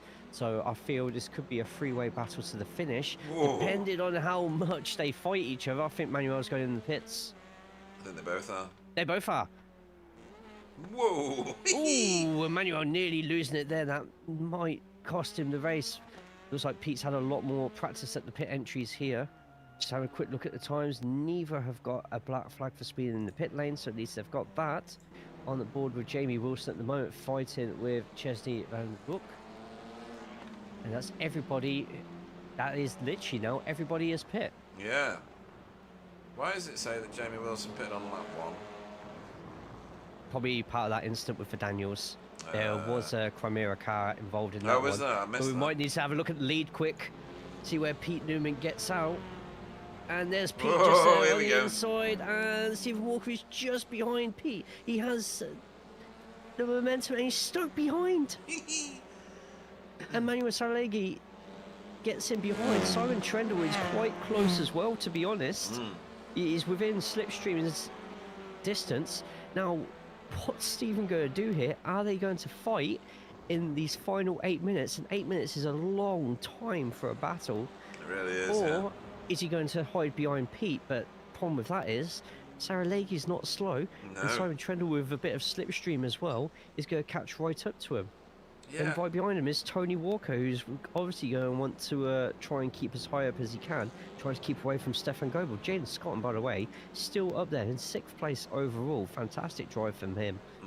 I think I like where Stefan is at the minute, second in class, and staying ahead of Eura and, well, the whole of Hydra Race Racing Forces, because they're here, look. Yeah, I mean, no spoiler for driver of the meeting so far, but Stefan Goebel is definitely very high up on that list of Yeah. people for me to choose at the moment. Very It's been polished. a fantastic drive. Yeah, really has. Yeah. Very impressed with that. Oh man, I was caught up to him straight away, and right in front of him they got Stuart Gibbons, new to the league, but I'm sure Stuart will most likely move out the air. Look at that, straight Is he off away, the line? out the way, Oh, yeah. yeah. And allows these lot to carry on racing, doesn't want any part of potential battles that are going on right here. And ooh, a very wide entry into the corner, but I think Pete has gone for a quicker wide exit there. Tell you what, Steve. You know what? Stephen Walker's got a run on Pete here. A little bit, but not enough to do anything with it right now. But if he can get a decent line going through this next corner and up the hill. It Ooh, just look seems at like that. Pete's going very, very wide into these corners at the moment. Okay, let's go and have a little listen. Thomas Asboth moving through on Deck Crowther further back. Is he off the gas early? I don't think he is he? That's what I was Oh listening no, for. I don't think so at all. Pete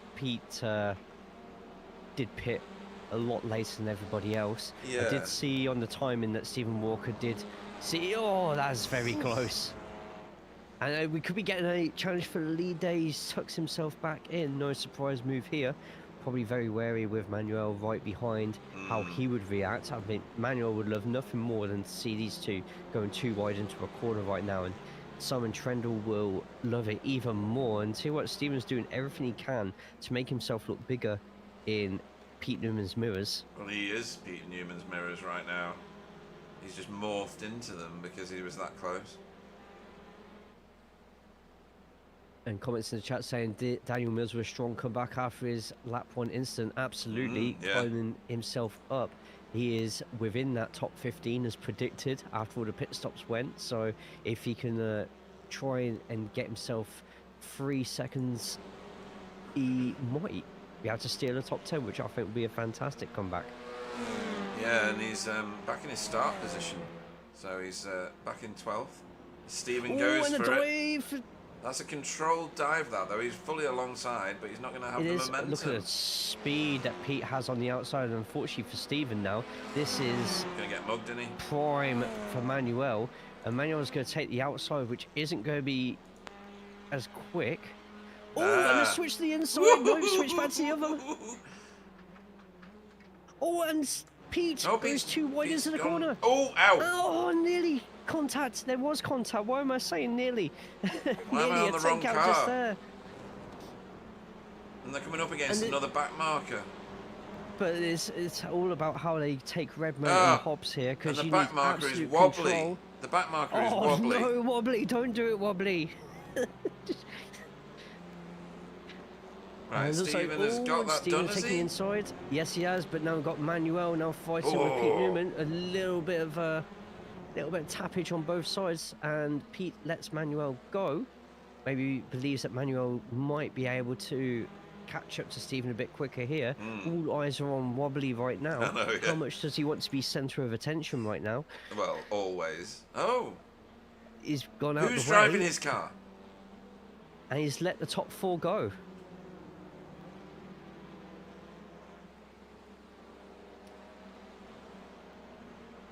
Folks, we have 3 minutes left of the race. Do not go anywhere, because I feel this could go anywhere in the top 3 right now, and all 3 will want to get that feature race win.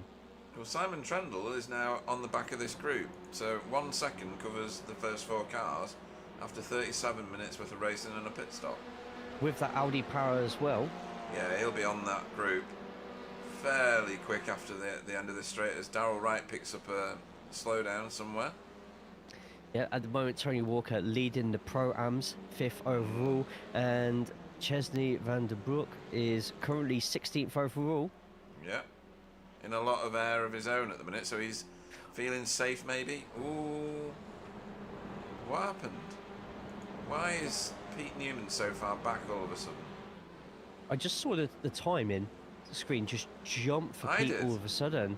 So I wonder what happened there. But at the moment, Pete versus Simon. See if Simon can make the most of this opportunity given. It seems after the pit stop, Pete's just lost his way on the line a bit. I don't know if the tyres have been burnt up a little bit, Maybe. or perhaps there's some damage that we are unaware of. Could I mean, be. the car looks absolutely spotless where we are, but see, it could be completely different to what is happening on the inside. Great watching Henry and Mr. Payne at the moment going into hairpin. I'm keeping an eye on the top battles at the moment, and it looks like Pete Newman is back within Manuel Saraleghi. I think it's Saraleghi has a... Oh no. No. my timing was showing something completely weird Yeah, and mine's different there, jumping about a bit as well. Yeah. as if Pete was like within 2 tenths, but it's actually Simon who's within 2 tenths, and he's getting closer and closer. Pete at Oh, the there's moment, battles everywhere. 1.5 between Manuel. There Daniel is. Mills, Chris Needham's on one as well. Jamie Wilson's got David Ayres to move out of his way. But at the Well, minute, this fight for the lead, yeah. and it looks like Jaden's slowly trying to catch up to Tony, but Tony has the slipstream of Wobbly. I bet Wobbly's in front of Tony to give him slipstream to keep him away from Jaden and Stefan Goebel. Yeah, as Great teammates. yeah, Teammate move there. Daniel Mills has gone so far to the right hand side of the track to try and overtake Dietmar. Wow. So he's going to get it done. Nice Plenty braking. of room given by Dietmar. Yeah, very professional from both of them. That puts Daniel Mills into 11th and only 1.7 seconds away from Dennis. We have 30 seconds left. Ooh, where Watching are where we? the lead is at the moment, and I think we're going to get one more lap. We are going to get one more lap. Okay. Don't go anywhere. It's Stephen Walker versus Manuel Saraleghi. There is Fraser Geraghty in front of him, 2 seconds. I don't think Fraser's going to be in the way at all. Stephen Walker flashing the lights, but 12 seconds to go. If He's trying to let Fraser Geraghty know that they're coming.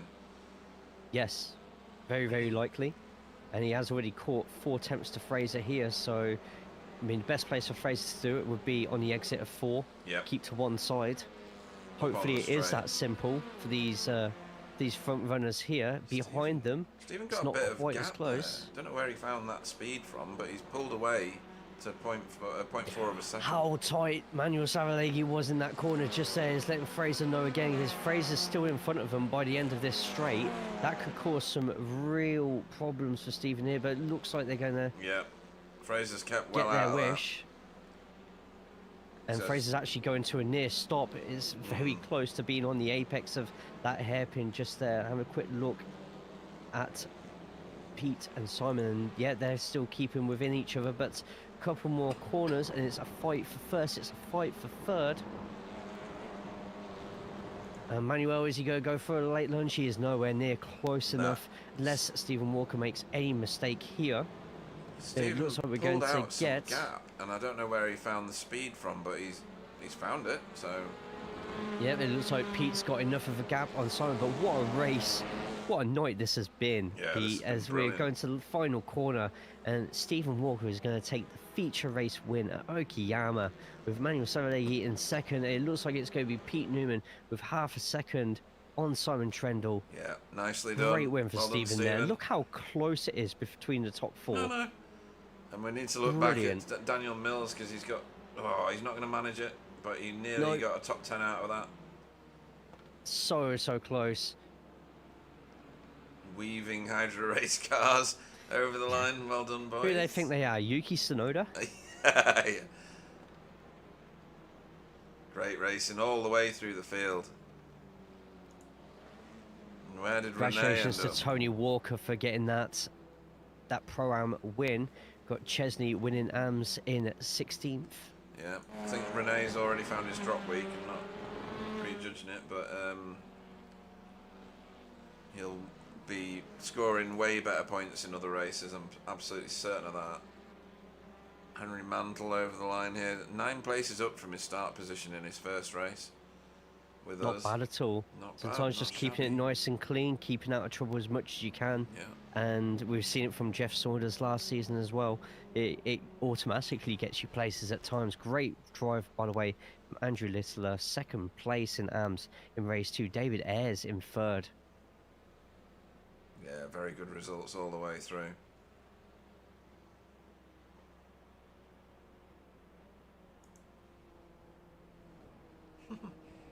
Tony and Stephen parade lapping.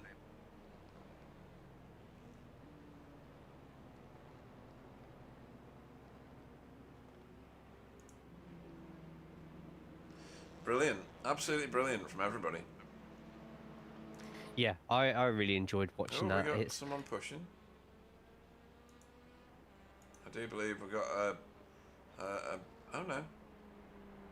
They just did it 'cause they knew that we were going to put the camera on them. Okay. You know what those Hydro Race boys are like. Yeah. Them and their social media accounts and Yeah. their TikTok followers. Doing it for the They content. did it for the Vine. Am I allowed to say that? I mean, I know it's 2025-6, but Oh dear. Right, folks, let's go through the finishing order for you. Stephen Walker took home the win in that feature race. Where am I? Just one sec. I'm just going to try and find that one. So he's probably, along with Manuel Saralegui, got very similar point score out of tonight because, oh no, Manuel's done ever so slightly better. So yeah, Stephen Walker takes the win for BSTV Pink. Manuel Saralegui comes home second on the podium, and Pete Newman gets that all-important third podium position for Result Clothing. Simon Trendle finished fourth for Team Chimera. And Tony Walker came across the line as the lead Pro-Am car tonight in that feature race, fifth overall for BSTV Pink. So BSTV doing a good job of holding some points in. Jaden Scotton finished in sixth place for JC Academy Gold. Stefan Goebel finished seventh on track, second in class for VTS Esports. And Yura Larkinen was eighth on track, third in class for Hydro Race Racing Forces, and led the Hydro Race Racing Forces train over the line because RDJ Ronald de Jong finished in ninth, and 10th was Demis Tigjalal. Daniel Mills finished 11th for Impact Simsport on a mega recovery drive, and he's done really well. Dietmar Hoos for Cutting Corny finished 12th. Thomas Asboth finished 13th for Spin and Toe Motorsport. Deck Crowder 14th for Blade Designs. Chris Needham was 15th for Air Smart Racing, and Chesney Vandenbroek 16th on track, but first AM class car over the line for JC Academy Silver. A great result there. Renee with a good recovery drive after what happened on lap 2, I think it was, getting turned around on the outside of one of the corners and having to wait for ages to rejoin. Finished 17th for Cutting Corny TCR team. Carl Hardy was 18th for Result Clothing. Excuse me. 19th was Andy Littler. He's had a belting night, Jay. My word. absolutely. What on earth has he been eating in the off season? 19th on track, but second in class. He won in the first race for Work Guard by Result. What a great night for him. Jamie Wilson, 20th for Team Chimera.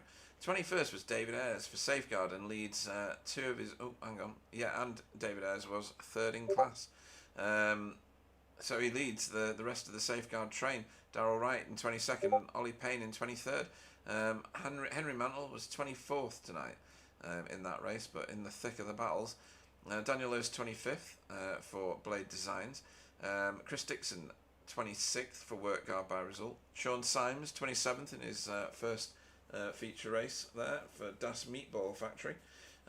Fee was 28th for Work Guard, and those Work Guard cars have found themselves some other AM-class new guys to race with this season. 29th was Fraser Geraghty for Insignia Motorsport. Wobbly finished 30th after incidents early on for BSTV Esports Pink. Stefan Klauker 31st. Stuart Gibbons 32nd for Blade Designs.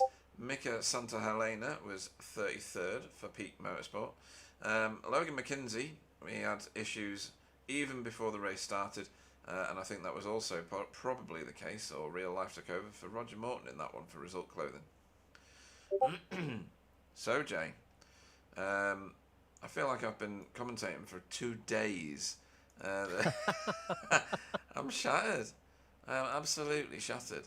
Got the wrong graphic on. Hang on. Whoop, there we go.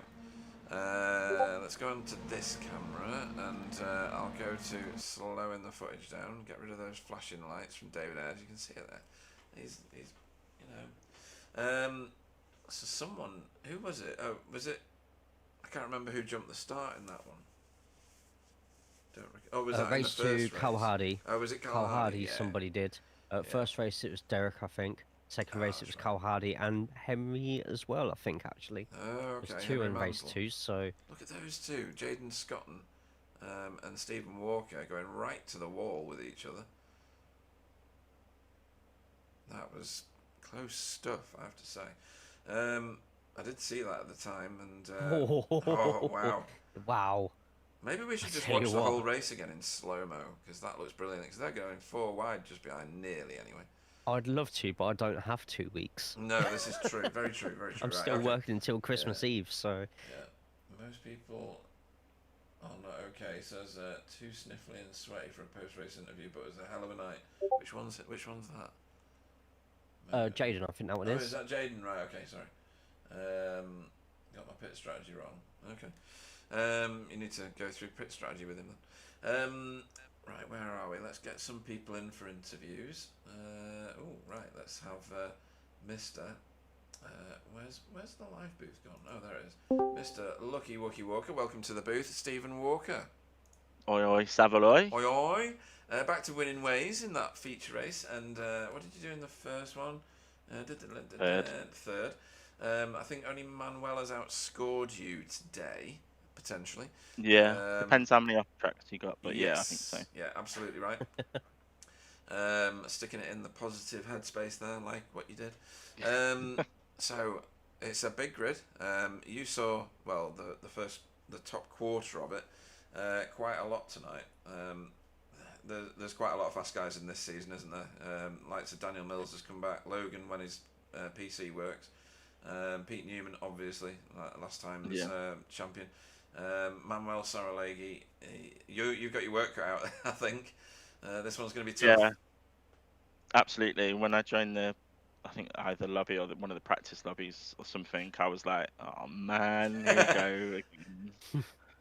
Absolutely devastated. But yeah, overall, it was a night that I wasn't expecting, I'm not going to lie. I don't tend to get on too well with this track, and the way I was setting up the car, I did 2 officials yesterday and was so far off the pace, I nearly retired. Oh, wow.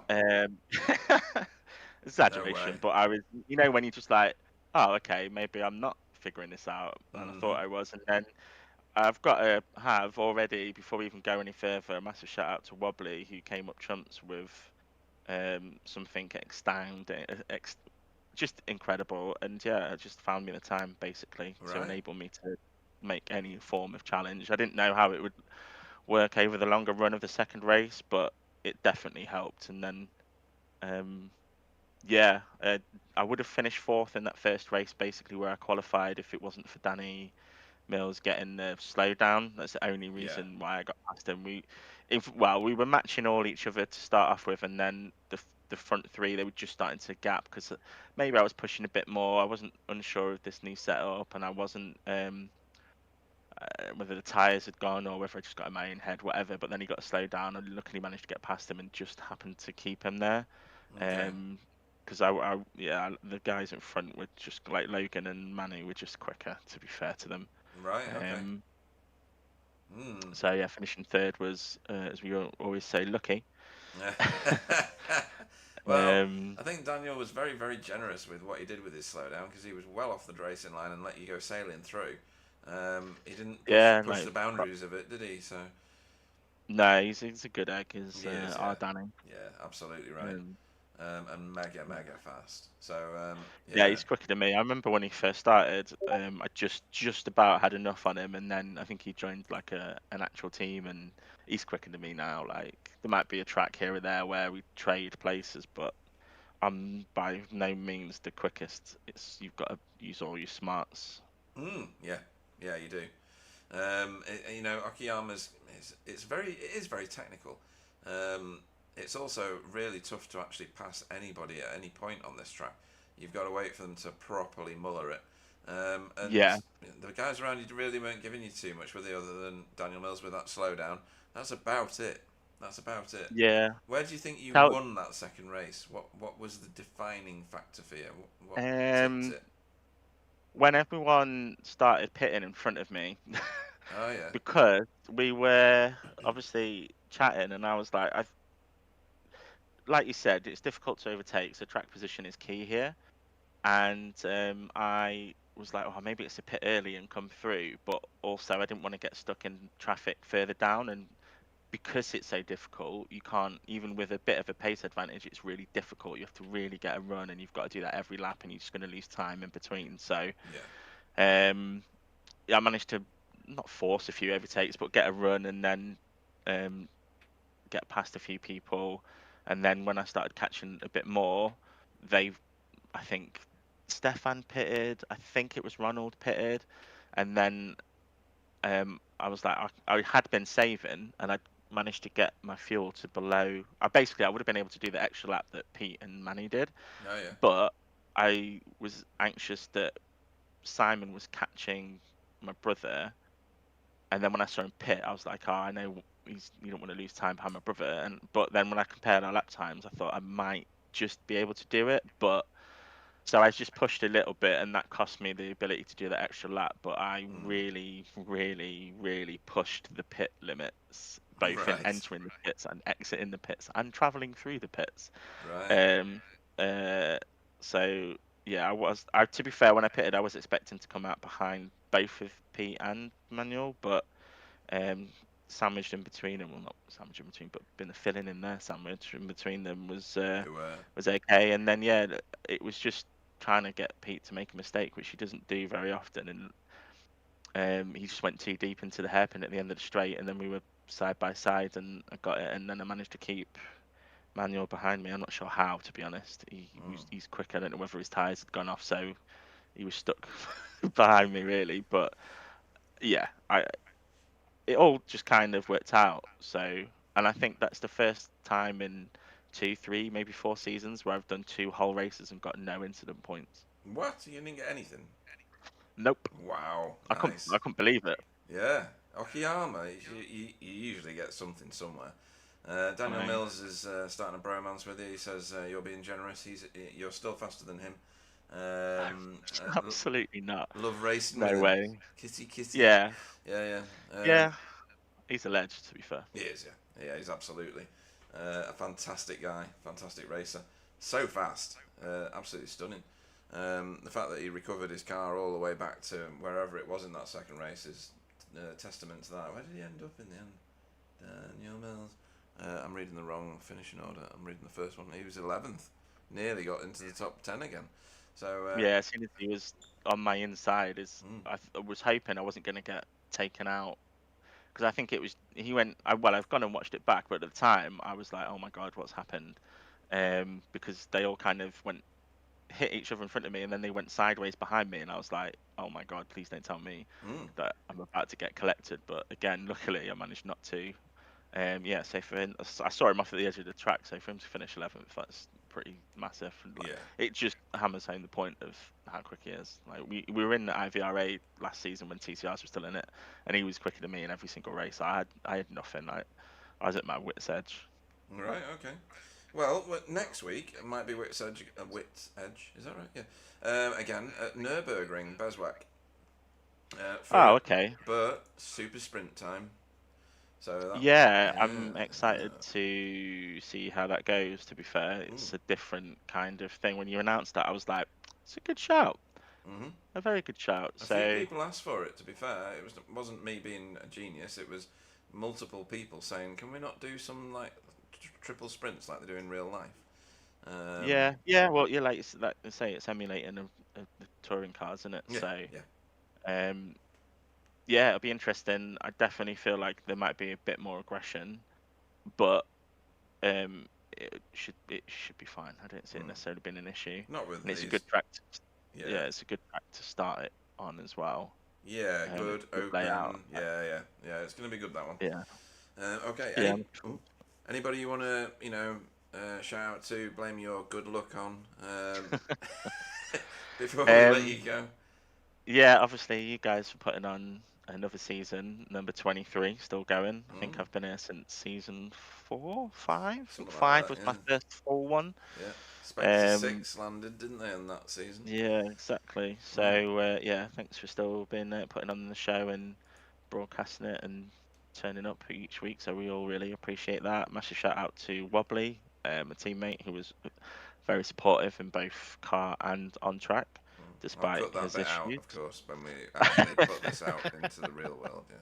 Yeah. My brother for having a really good overall race. I think should be good for the teams. I think he finished 5th and 13th or something. 5th in the second race and dun dun dun dun dun dun dun dun. Yeah, 13th. Yeah, well remembered. Nice.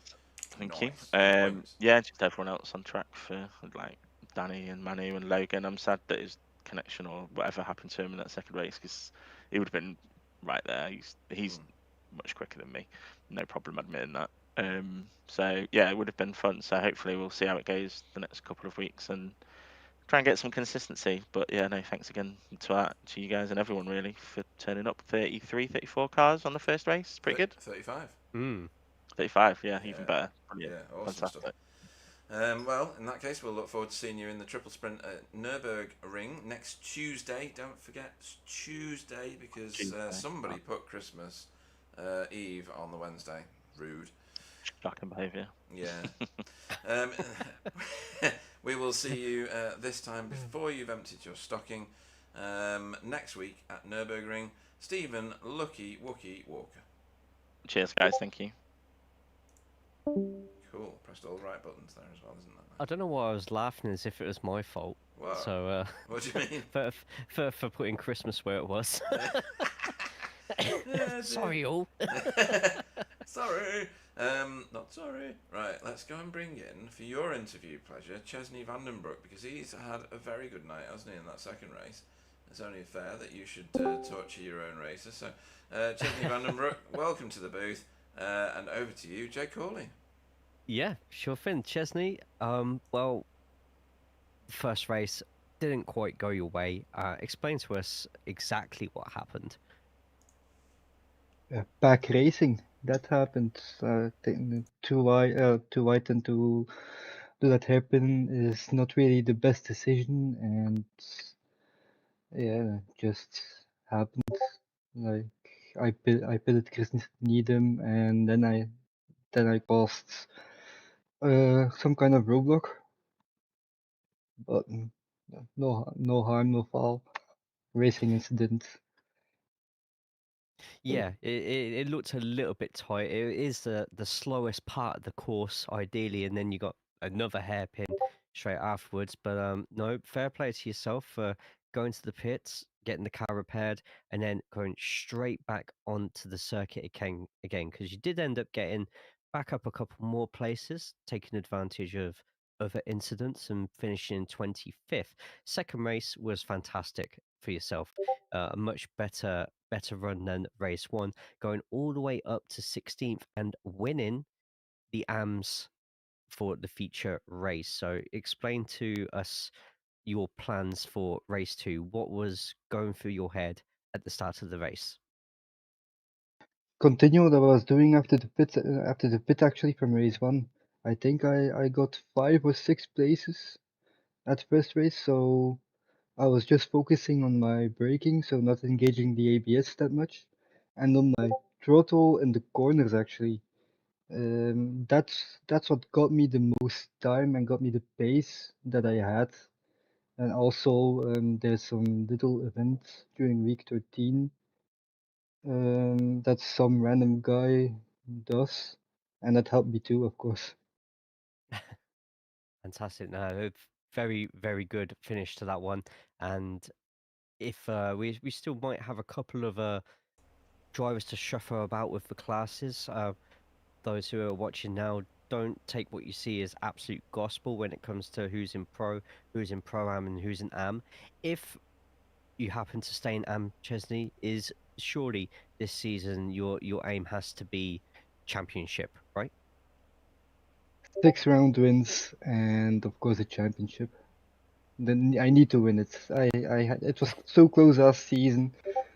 I need to win it.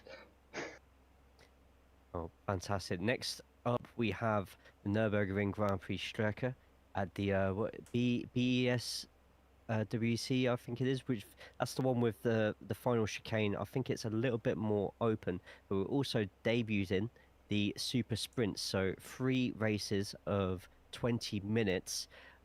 Would that suit you? Would you prefer super sprints, or are you more of an endurance sort of guy? I like it all actually. I love the diversity. Um, so every kind of, yeah, I was gonna say division, but it's not division. Has its own unique things, and it needs a different kind of concentration. Like with an endurance, you need to be on point for 1 hour and 20 minutes. But with super sprints, it's gonna be so bursts of pack action actually to get it. So I'm looking forward to it. Fantastic, fantastic to hear. Finally, do you have any shout outs for anybody? Everyone on the track, it's fun to see so many people. You guys, like usual. Uh, Jay especially for the paint and It does look for, very nice, very yeah, nice. yeah, it looks really nice. My fiance, she's watching again, and my freaking cat who kept bothering me during the race. Yay for cats. Yeah. So I've heard from Pete all through before the race started. That little bugger just smashing everything. But no, thank you so much for spending time with us after the race. A fantastic second race, and very best of luck to you next week at the Nürburgring Grand Prix Strecke in the Super Sprints. Ladies and gentlemen, your winner of the AMS for the feature race, Chesney van den Booker. Those cats, every time. Those Yeah, cats. all over the place. Right, he's gone. Right, next up into the booth, and we're gonna bring in. I'm gonna bring in for my interview pleasure, Andy Littler. Good evening. Good evening. Yeah. So you've got to explain something to me. What's Why that be? why were you so successful here tonight? Because that's got to be one of your best performances. I think it definitely is. Yeah. Yeah, first in class in the first race and 21st overall. Given the fact that there was 35 races in the field, I know some of them were gifts, right? Yeah. But even then, you've still got to be there at the end. And then in the second race, second in class. So I think you're gonna be top of the pile in AM when all the dust settles after the points have gone up. I have to take a photo of that. Is this? That's brilliant. Is this your season? Can you do this all season? Do you think? I've been putting a hell of a lot of practice in recently. Clearly, I must yeah. admit. Yeah. Oh, it shows. Oh yeah, Definitely. fantastic performance. Working away, I've got a new rig set up for me working away one, which is very similar to my home one, so I think that's helping. Right, good. Yeah. And are you at home at the minute? I am now Right. at the Okay. moment. Yeah. Cool. Yeah. Well, whatever you're doing, keep doing it because your car control was excellent tonight. You know, you've schooled literally the whole of the AM class field in that first race. Like miles and miles ahead of your teammates in the second race, but Chris was right behind you, wasn't he, in the first one? Well, I say right behind you, 4 seconds, 3.5 seconds. A very polished performance, I have to say. Is there any one thing that has made a difference, or is it just the seat time? I think it's the seat time, but also Carl's given me a bit of advice, which I'm trying to apply. It's gradually coming in, which is I've been taking my foot off the throttle too much, just letting the gas off and then braking too much. So Right, I'm trying okay. to sort of get a balance in that at the moment in the corners, which I'm sort of feeling it, what he's telling me to feel, if you know what I mean. Mm-hmm. Yep. That extra grip that gives you that bit more confidence to give it a bit more oomph on the apex, doesn't it, really? So. Yeah. And sometimes going a bit faster, Jay, it actually helps you turn the car, doesn't it? If you carry in the speed through the apex, I mean. Yeah, once you find that balance and you can do it consistently, it really clicks, and you definitely tell exactly where you've been practicing tonight, Andrew. It's been fantastic watching the races, and like you said, just the seat time and taking the advice from others. It's really upped your game in such a positive way. So a well-deserved set of points for yourself tonight.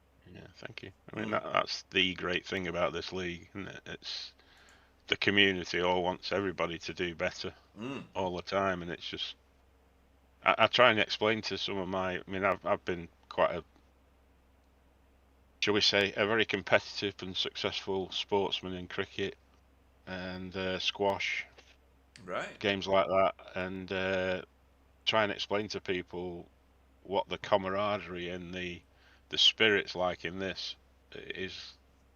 You know, I've been involved in teams before, but not to the extent where everybody wants you to do better all the time. You know, it's a real credit to everybody in this league, and you guys. You know, you've obviously nurtured this sort of feeling within the league that it's just amazing. It's absolutely incredible.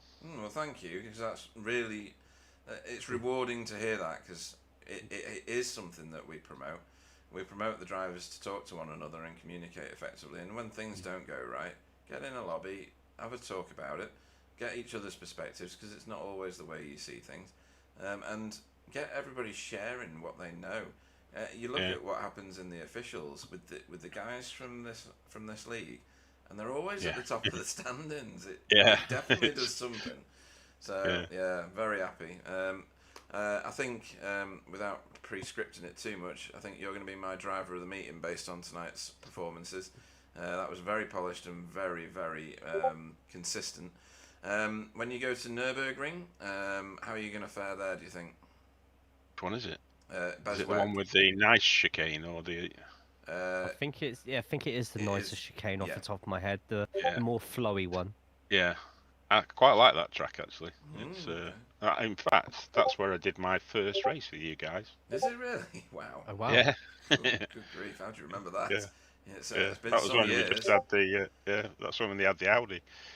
Oh, only the Audi. So that was 2020. Yeah. So that was nearly 6 years ago. Wow.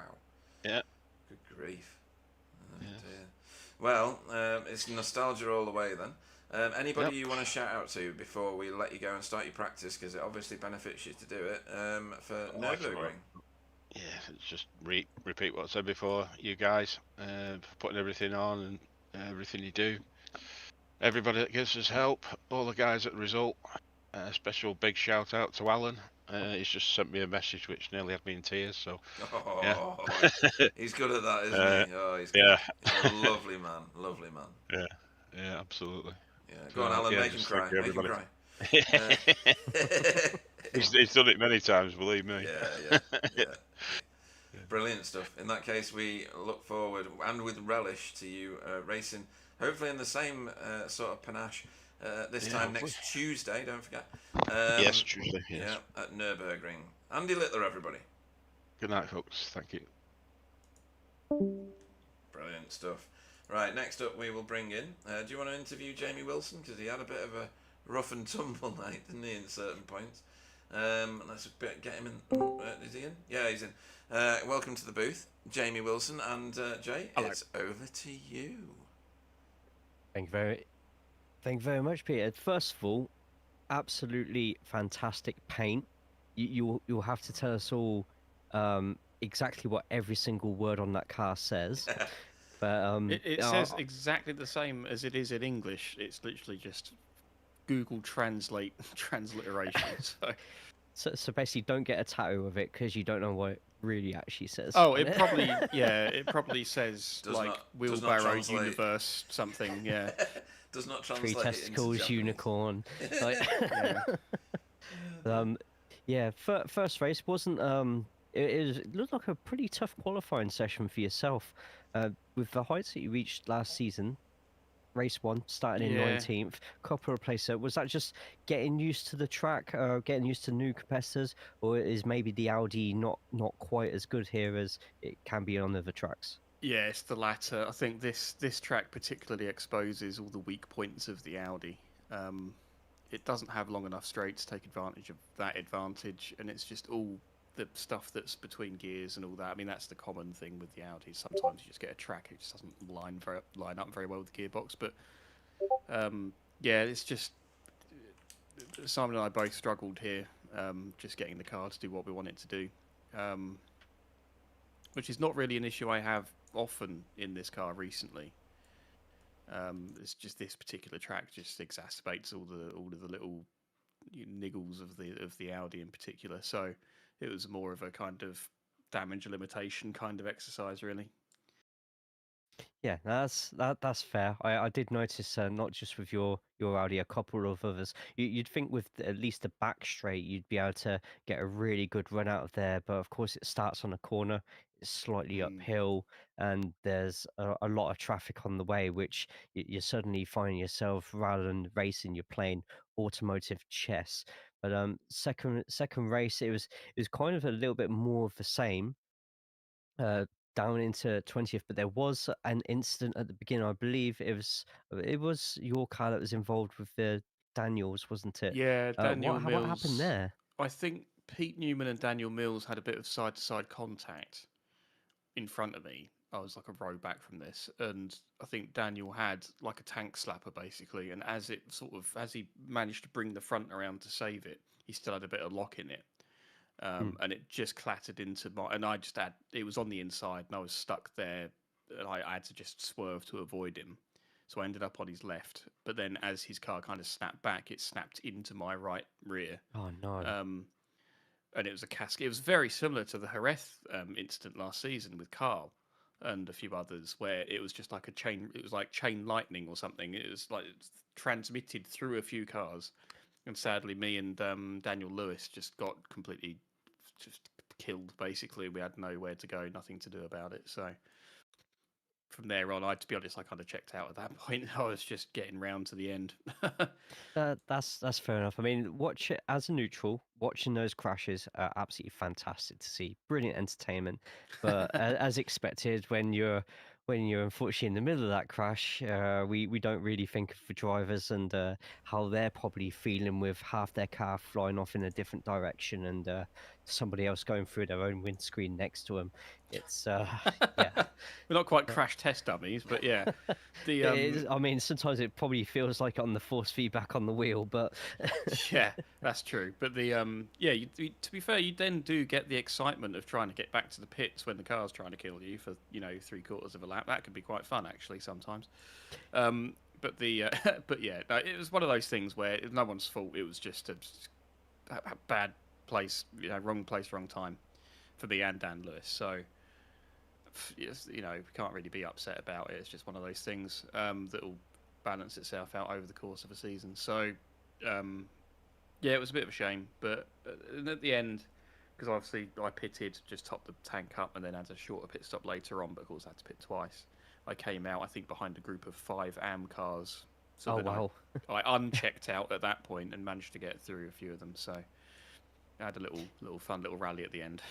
Yeah, plenty of practice at the end of the race for where we are next, where it could literally be a case of every overtake counts and every corner could shape the destiny for the whole race, where we go to the Nürburgring Grand Prix Strecke and it's the debut of the super sprint, so 3 lots of 20. How do you feel about these, and how do you think with that Grand Prix circuit and the Audi, are we going to see the Audi finally unlocked in this BSTV season and you picking up higher positions? I mean, I hope so. The Nürburgring's got some similarities to here in the sense that there's a big sort of uphill section, which doesn't really suit us super great, although it is a longer straight, so whether that balances out or not. I mean, here, we did gain on cars, but only like for 2 meters before you had to hit the brakes, so it's longer there, so maybe it will just about turn around. But that first sort of Mercedes Arena, or whatever it is, section is as twisty as it is here. Don't know what the gearing is going to be like. It might work out, it might not. We'll find out when we get to it. But certainly the format will be interesting. That's, I think, a positive change. We used to have a league called ITCR a while ago here at BSTV, which was pretty much this format, close enough, and it worked quite well. We were a bit hesitant to do it at the time because we thought, is that just going to be chaos? But I think we've got such a established field here that we know that it's not going to go, like it is like it used to be in the bad old days in the officials, just chaos everywhere. It's not going to be like that. So, famous last words. But We'll hold you to that. Yeah, We'll create exactly. a soundbite. Someone we'll will clip play that. it before. Yeah, Yeah, we might have it to won't be chaos. Yeah, start yellow a flag. stream with that next week. Yeah. No, but thank you for persevering with the race and still picking up some points, because you never know if there is going to be a worse week in the season, and you need to try and claw those drop weeks back up. But anyone that you want to give a shout out to finally? Yeah, shout out to you guys as usual. Shout out to whoever works in the Specsavers near Pete. Why? Go on. Have you seen the picture of your wood in Simon's demise? Why? Where one is higher than the other? No, but Oh. have you? That is, I hadn't noticed that, but that is true. But have you looked at that picture very carefully? Oh, hang on. Wait a minute. Where was it posted? It's in the V8 channel. V8. Hang on, just a minute. Let me see if I'm rubbish at this. It's one of those things, isn't it? When you spot it, you know. Your Season. Jay's too young to get this reference, but do you remember the Krypton factor Oh, hang on. Wait a minute. observation round? Yeah. So why does the trophy say TCR challenge and the sticker on it says V8? Oh, does the other one say Oh that? my Shit. God. I've got to check season 18 now. You two keep talking a minute. That might be like, you know, when you get like a particular coin with a spelling mistake on it and it's worth gazillions. Let's go with that. Great I like recovery. I like how you're clutching at straws whilst these trophies actually look like Bloody hell. containers for straws. Never mind how long your wood is. How long your arms are for that reach was impressive. I can tell you that the season 17 one is less valuable all of a sudden because the season 18 one's the same. Right, I'm gonna have to get that remade. Yeah, thanks for spotting that for me. The funniest thing was that Simon took that picture and then himself didn't notice for Really? 2 hours afterwards. That's class. Oh dear. And, Right. no, I don't think anyone else has either. It's brilliant. I'll get more wood for him. I'll get more of my wood prepared for him. Oh dear. Good grief. Yeah, I hadn't spotted that. That's the only reason I came in, to be honest. Is it really? I bet it was as well. Oh my God. Well, I'm going to say, despite all that, thanks for helping me out with the decals today, because I think you saved me from a complete headache. So. No, that's all right. I said I was going to do it. I just didn't get around to it till this morning. Yeah, But, cool. Nice one. Yeah, no, that was all fine. Thanks to everyone that submitted their paints on time and everything. Sorry. Yeah, fair enough. But yeah, right. Sorry, Jay. You carry on. No, that's me done. yeah. Sorry, All right. I've had my fun now. I can buzz Yeah, off. well worth it. Thank you so much again, Jamie. We hope to see you in the booth next week. Ladies and gentlemen, Jamie Wilson. Cheers, guys. I've got to spend more money on wood. Good grief. I'm going to have to get that replaced because you can't have that. Right, okay. And then the last interview is going to be a double interview. So first into the booth is Chris Dixon. Good evening. Is he there? Don't know. Oh, he is. Yes. Oh, yeah.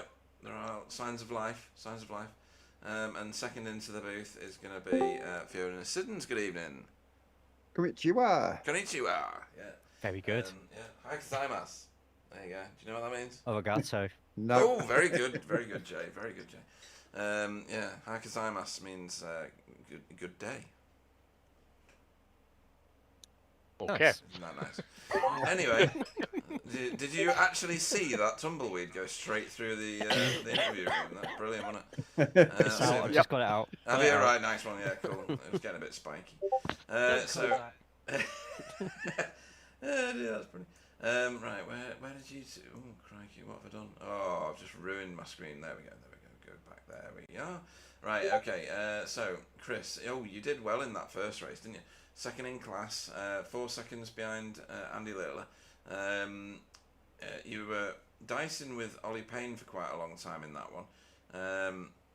Talk us through your race, because it looked really polished. Yeah, enjoyed it. To be honest, I haven't been on since the last race of last season. Right, okay. I haven't had a chance. They've just been busy with stuff before Christmas and the kids. And yeah, family stuff. So yeah, it was my first time on, and when I got on, obviously we got to update, and so I only got about 20 minutes practice. Yeah, because that update Um, was a monster, wasn't it? yeah, it was awful. Yeah. But yeah, I mean, I know the track, so it didn't take too long to get somewhere near back to an okay time. But yeah, the first race was good. I enjoyed it. There was a couple of little incidents. I think I only had a 1x. All right. Very Um, good. Very good. so yeah, enjoyed it. Some good battles. Good battle with Andy for a bit, and then once he got away, I was watching my mirrors, and he got, like you say, about 4 seconds on me. So I was just sit there and let him. I couldn't really catch him because, like you say, I was battling with Ollie and trying to keep Ollie behind me. Yeah. And second race, that was a bit more of a rough ride, wasn't it? Yeah, I got. I mean, I still only had 5x, I think, but Right. 2 of them were off. Santa, I can't remember his other name. We just Santa call him Helena. Santa. Yeah. Yeah. And the other 2 were off Chris. Which. Oh no, they weren't. The first, the one, yeah, it wasn't off Santa. It was he caused it and pushed us out wide battling, and then Chris come with some overspeed and just clipped me back end going into the last turn. And he Okay. went off on the inside, I went off on the outside. It was unintentional, but it was just one of them things. It was unfortunate because I was up to about 15th, I think, or 16th. We were up well up. But yeah, it was one of them things. And then after that, did well in the pit stop, come out in between David and David's teammate. I've forgotten his name now. One of the sister teams, Daryl. Daryl. Yeah, Daryl. Yeah, Right. come out and had a good battle with Daryl. Then I cooked my tyres, so I had to back off a bit. And then Mantle, I think it was, Yeah, spun us Henry out. Mantle. Yeah. We were having a good battle, and then next thing I just got spun round. So yeah, it is what it is. Yeah, come back. I think it was 26th or something in the second race. I don't know where I was in the AMs, but at least it was still a finish. I don't think you were 6th that or far 7th, maybe. down, were you? So Chesney won, right? So that's one. Andy, Yeah, it'd been Andy about Litt the 7th, I think. second. Oliver Payne, Daryl, Stewart, then David, and then you. So 7th, yeah. Yeah, Yeah. somewhere. I knew it was somewhere around there, but yeah, it was good racing. So Yeah, can't really complain. Come off with 6x in total. Right. Too bad. Yeah, very good night. Fee, where are you on there? There you go. You need to upload your paint. But first race was a bit of a rough ride for you. Have you done much practice in the off season, or have you been banging that drum? No, my mum, last time I disappeared off to bang the drum, my mum took ill, so I didn't do the end of last season. She'd had end stage COPD for a long while. We've been looking after her. Yeah. And she got a chest infection on top of it. Oh dear. And last week she passed away. So. Oh, I'm sorry. Very sorry. So it's been a bit too busy to get on iRacing for about a month now. Yeah, well, completely understandable. I'm very sorry for your loss. Many condolences. I know you've invested huge amounts of your life and time caring for her in recent years.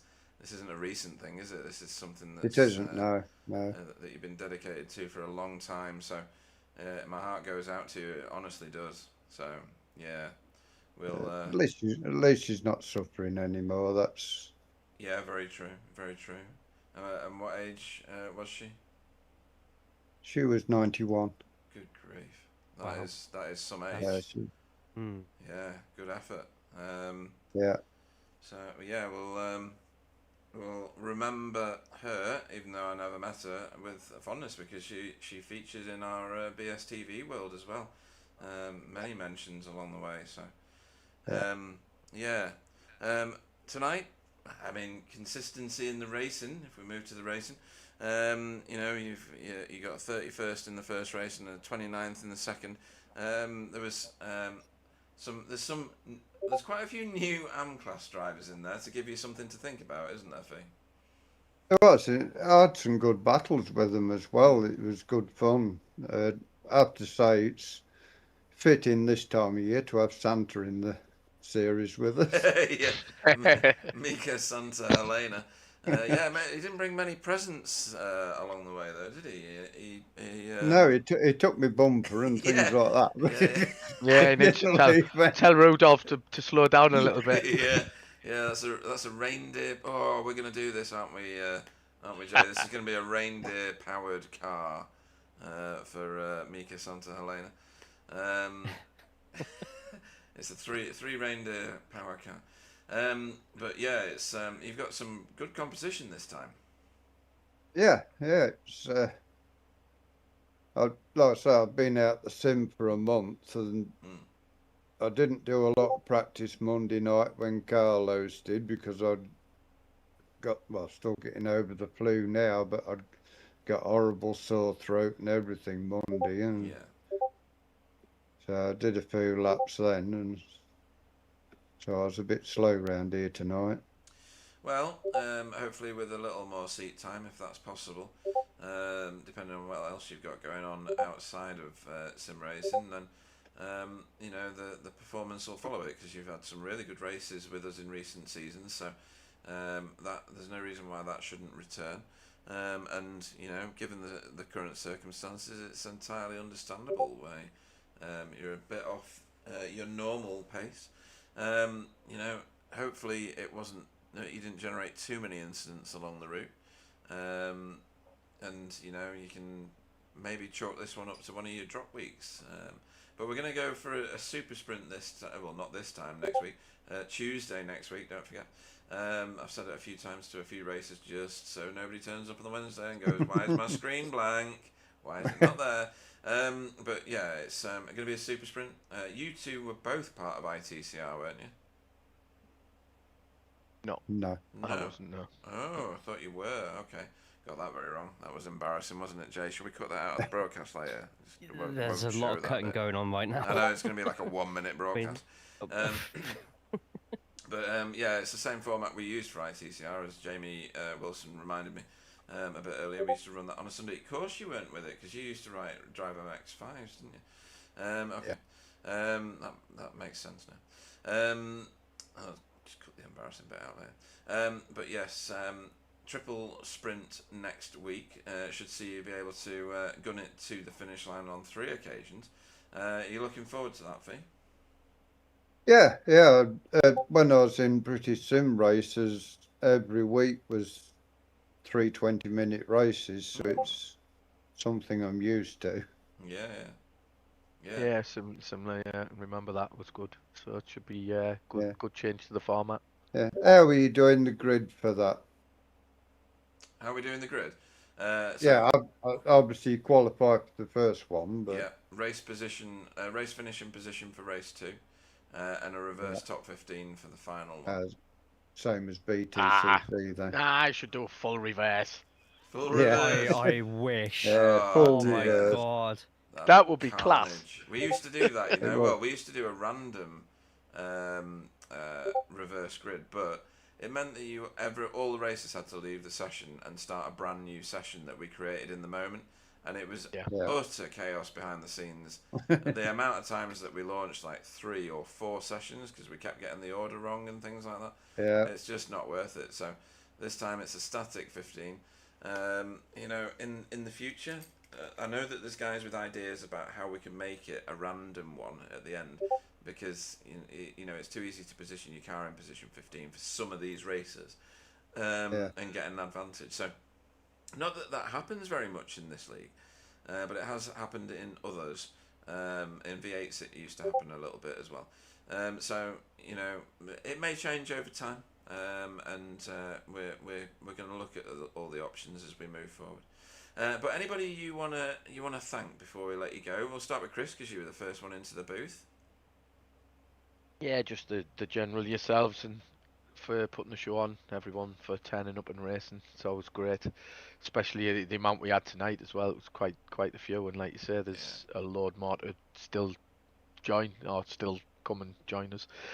Team results and yeah, Fee, I'm glad you got on tonight because you'd have been missed if you weren't here.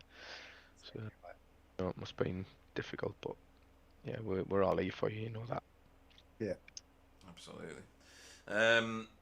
So yeah, we'll see you this time. Well, next Tuesday. Chris Dixon, everybody. Yeah, I'll get on. I'm hoping to get on. Depends on the children, but Yes, of course. yeah. Hopefully see you next week, guys. Thanks very much. Good night. Night. And to you, Fee. Anybody you want to have a shout out to, or any mentions you want to give before we let you go? First of all, everybody who's took the time to watch us. Looking on my screen now, there's still 16 watching now, so thank you for tuning in. You guys for the stream, and everybody who's raced apart from Wobbly. I might have to change my driver of the meeting now. Oh dear me. I was voting for Andy. I might have to shelve that one. Oh dear. In that case, we will look forward to hopefully you racing as well next Tuesday. It is a change of day, so I can understand if people can't make it. And again, condolences on your loss. You know, back to racing form at some point in the future. Fiona Siddons, everybody. Good night, everybody. All right then, Jay. It is driver of the meeting time.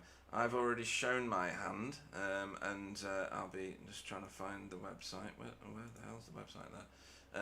And hand my vote over to Andy Littler because I do think that his performance tonight was remarkable. Probably his best ever.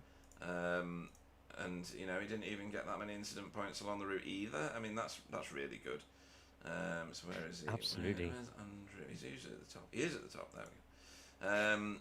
What about yourself? Who's lit up the raceways for you? Well, it's going to be the case of if you didn't choose Mr. Littler, then I was going to do it. So that was going to be at least one of us was going to vote for him tonight because, like you say, it was an absolutely fantastic drive, as we heard in the interview as well. And what we preach so many times is just like practice helps so much. Just if you ever feel like you need to get better at TCR, just get in one. Just get in one. Take any advice that goes towards your way and apply it. And we've seen with Mr. Littler, it's worked absolute wonders for him. To keep driver of the meeting interesting, I'm going to put my vote though to as much as I wanted Andrew to have 2 votes tonight. We need to have someone else battling at the top there as well. But where do I go? See, we said about earlier in the stream, Stefan Goebel had a fantastic set of races. Actually, to be honest, with 11th in the first one and 7th in the second. Then of course we had Tony, who was 13th in the first, but managed to have a really nice controlled one with 5th in the second. And it's got to be one of those two, and they're going to probably both end up with very similar points, if not the same points. I am going to go with just based on the fact that they had such a strong finish to the second race, Tony Walker for this one. But that was hopefully I don't have to make as hard a decision as that. I wish I could give them both half a point each. I'm going to go with Tony, and I have full confidence that Stefan Goebel is going to get my driver at meeting or yours at some point this season to make up for it. Yeah, he was really good. Notable mention, I think, for Stefan Goebel on this occasion. But yeah, he did such a polished performance. But Tony, I agree with you actually. I think Tony's was just that little bit more polished. Just not much such in a it. hard decision, that one. Yeah. If there's a third person here, I would literally blackmail them so that they voted for the other. Oh dear. Well, that brings us to the end of this broadcast, folks. It's been a brilliant season opener. 35 cars on track. I couldn't have pointed the camera at more stuff that was going on. It was my screen was pretty much red the entire time. If you've never used SDK before, you don't know what that means. But if you have, then you'll be sympathetic. It's It's been a great opener, this. Absolutely remarkable. And I'm hoping that that carries on into future races. I will repeat myself again. Next week's race is going to be on the Tuesday. Yeah, you've got a better cameraman next time. You've got a worse lead commentator, but don't tell Wobbly that right now. I shan't be there, folks, so, you know, I can hear the global cheer right now. But, yes, it's going to be a good Christmas week race. Stay safe, everybody. Stay away from the flu. Stay away from COVID. Stay away from all the other stuff that's going on right now. Stay safe, folks. Thank you to everybody that watched. The chat was electric. There was loads on the chat. There's still loads watching now. And what a remarkable set of races. And, of course, thanks to you, Jay. You've been a fantastic co-commentator today.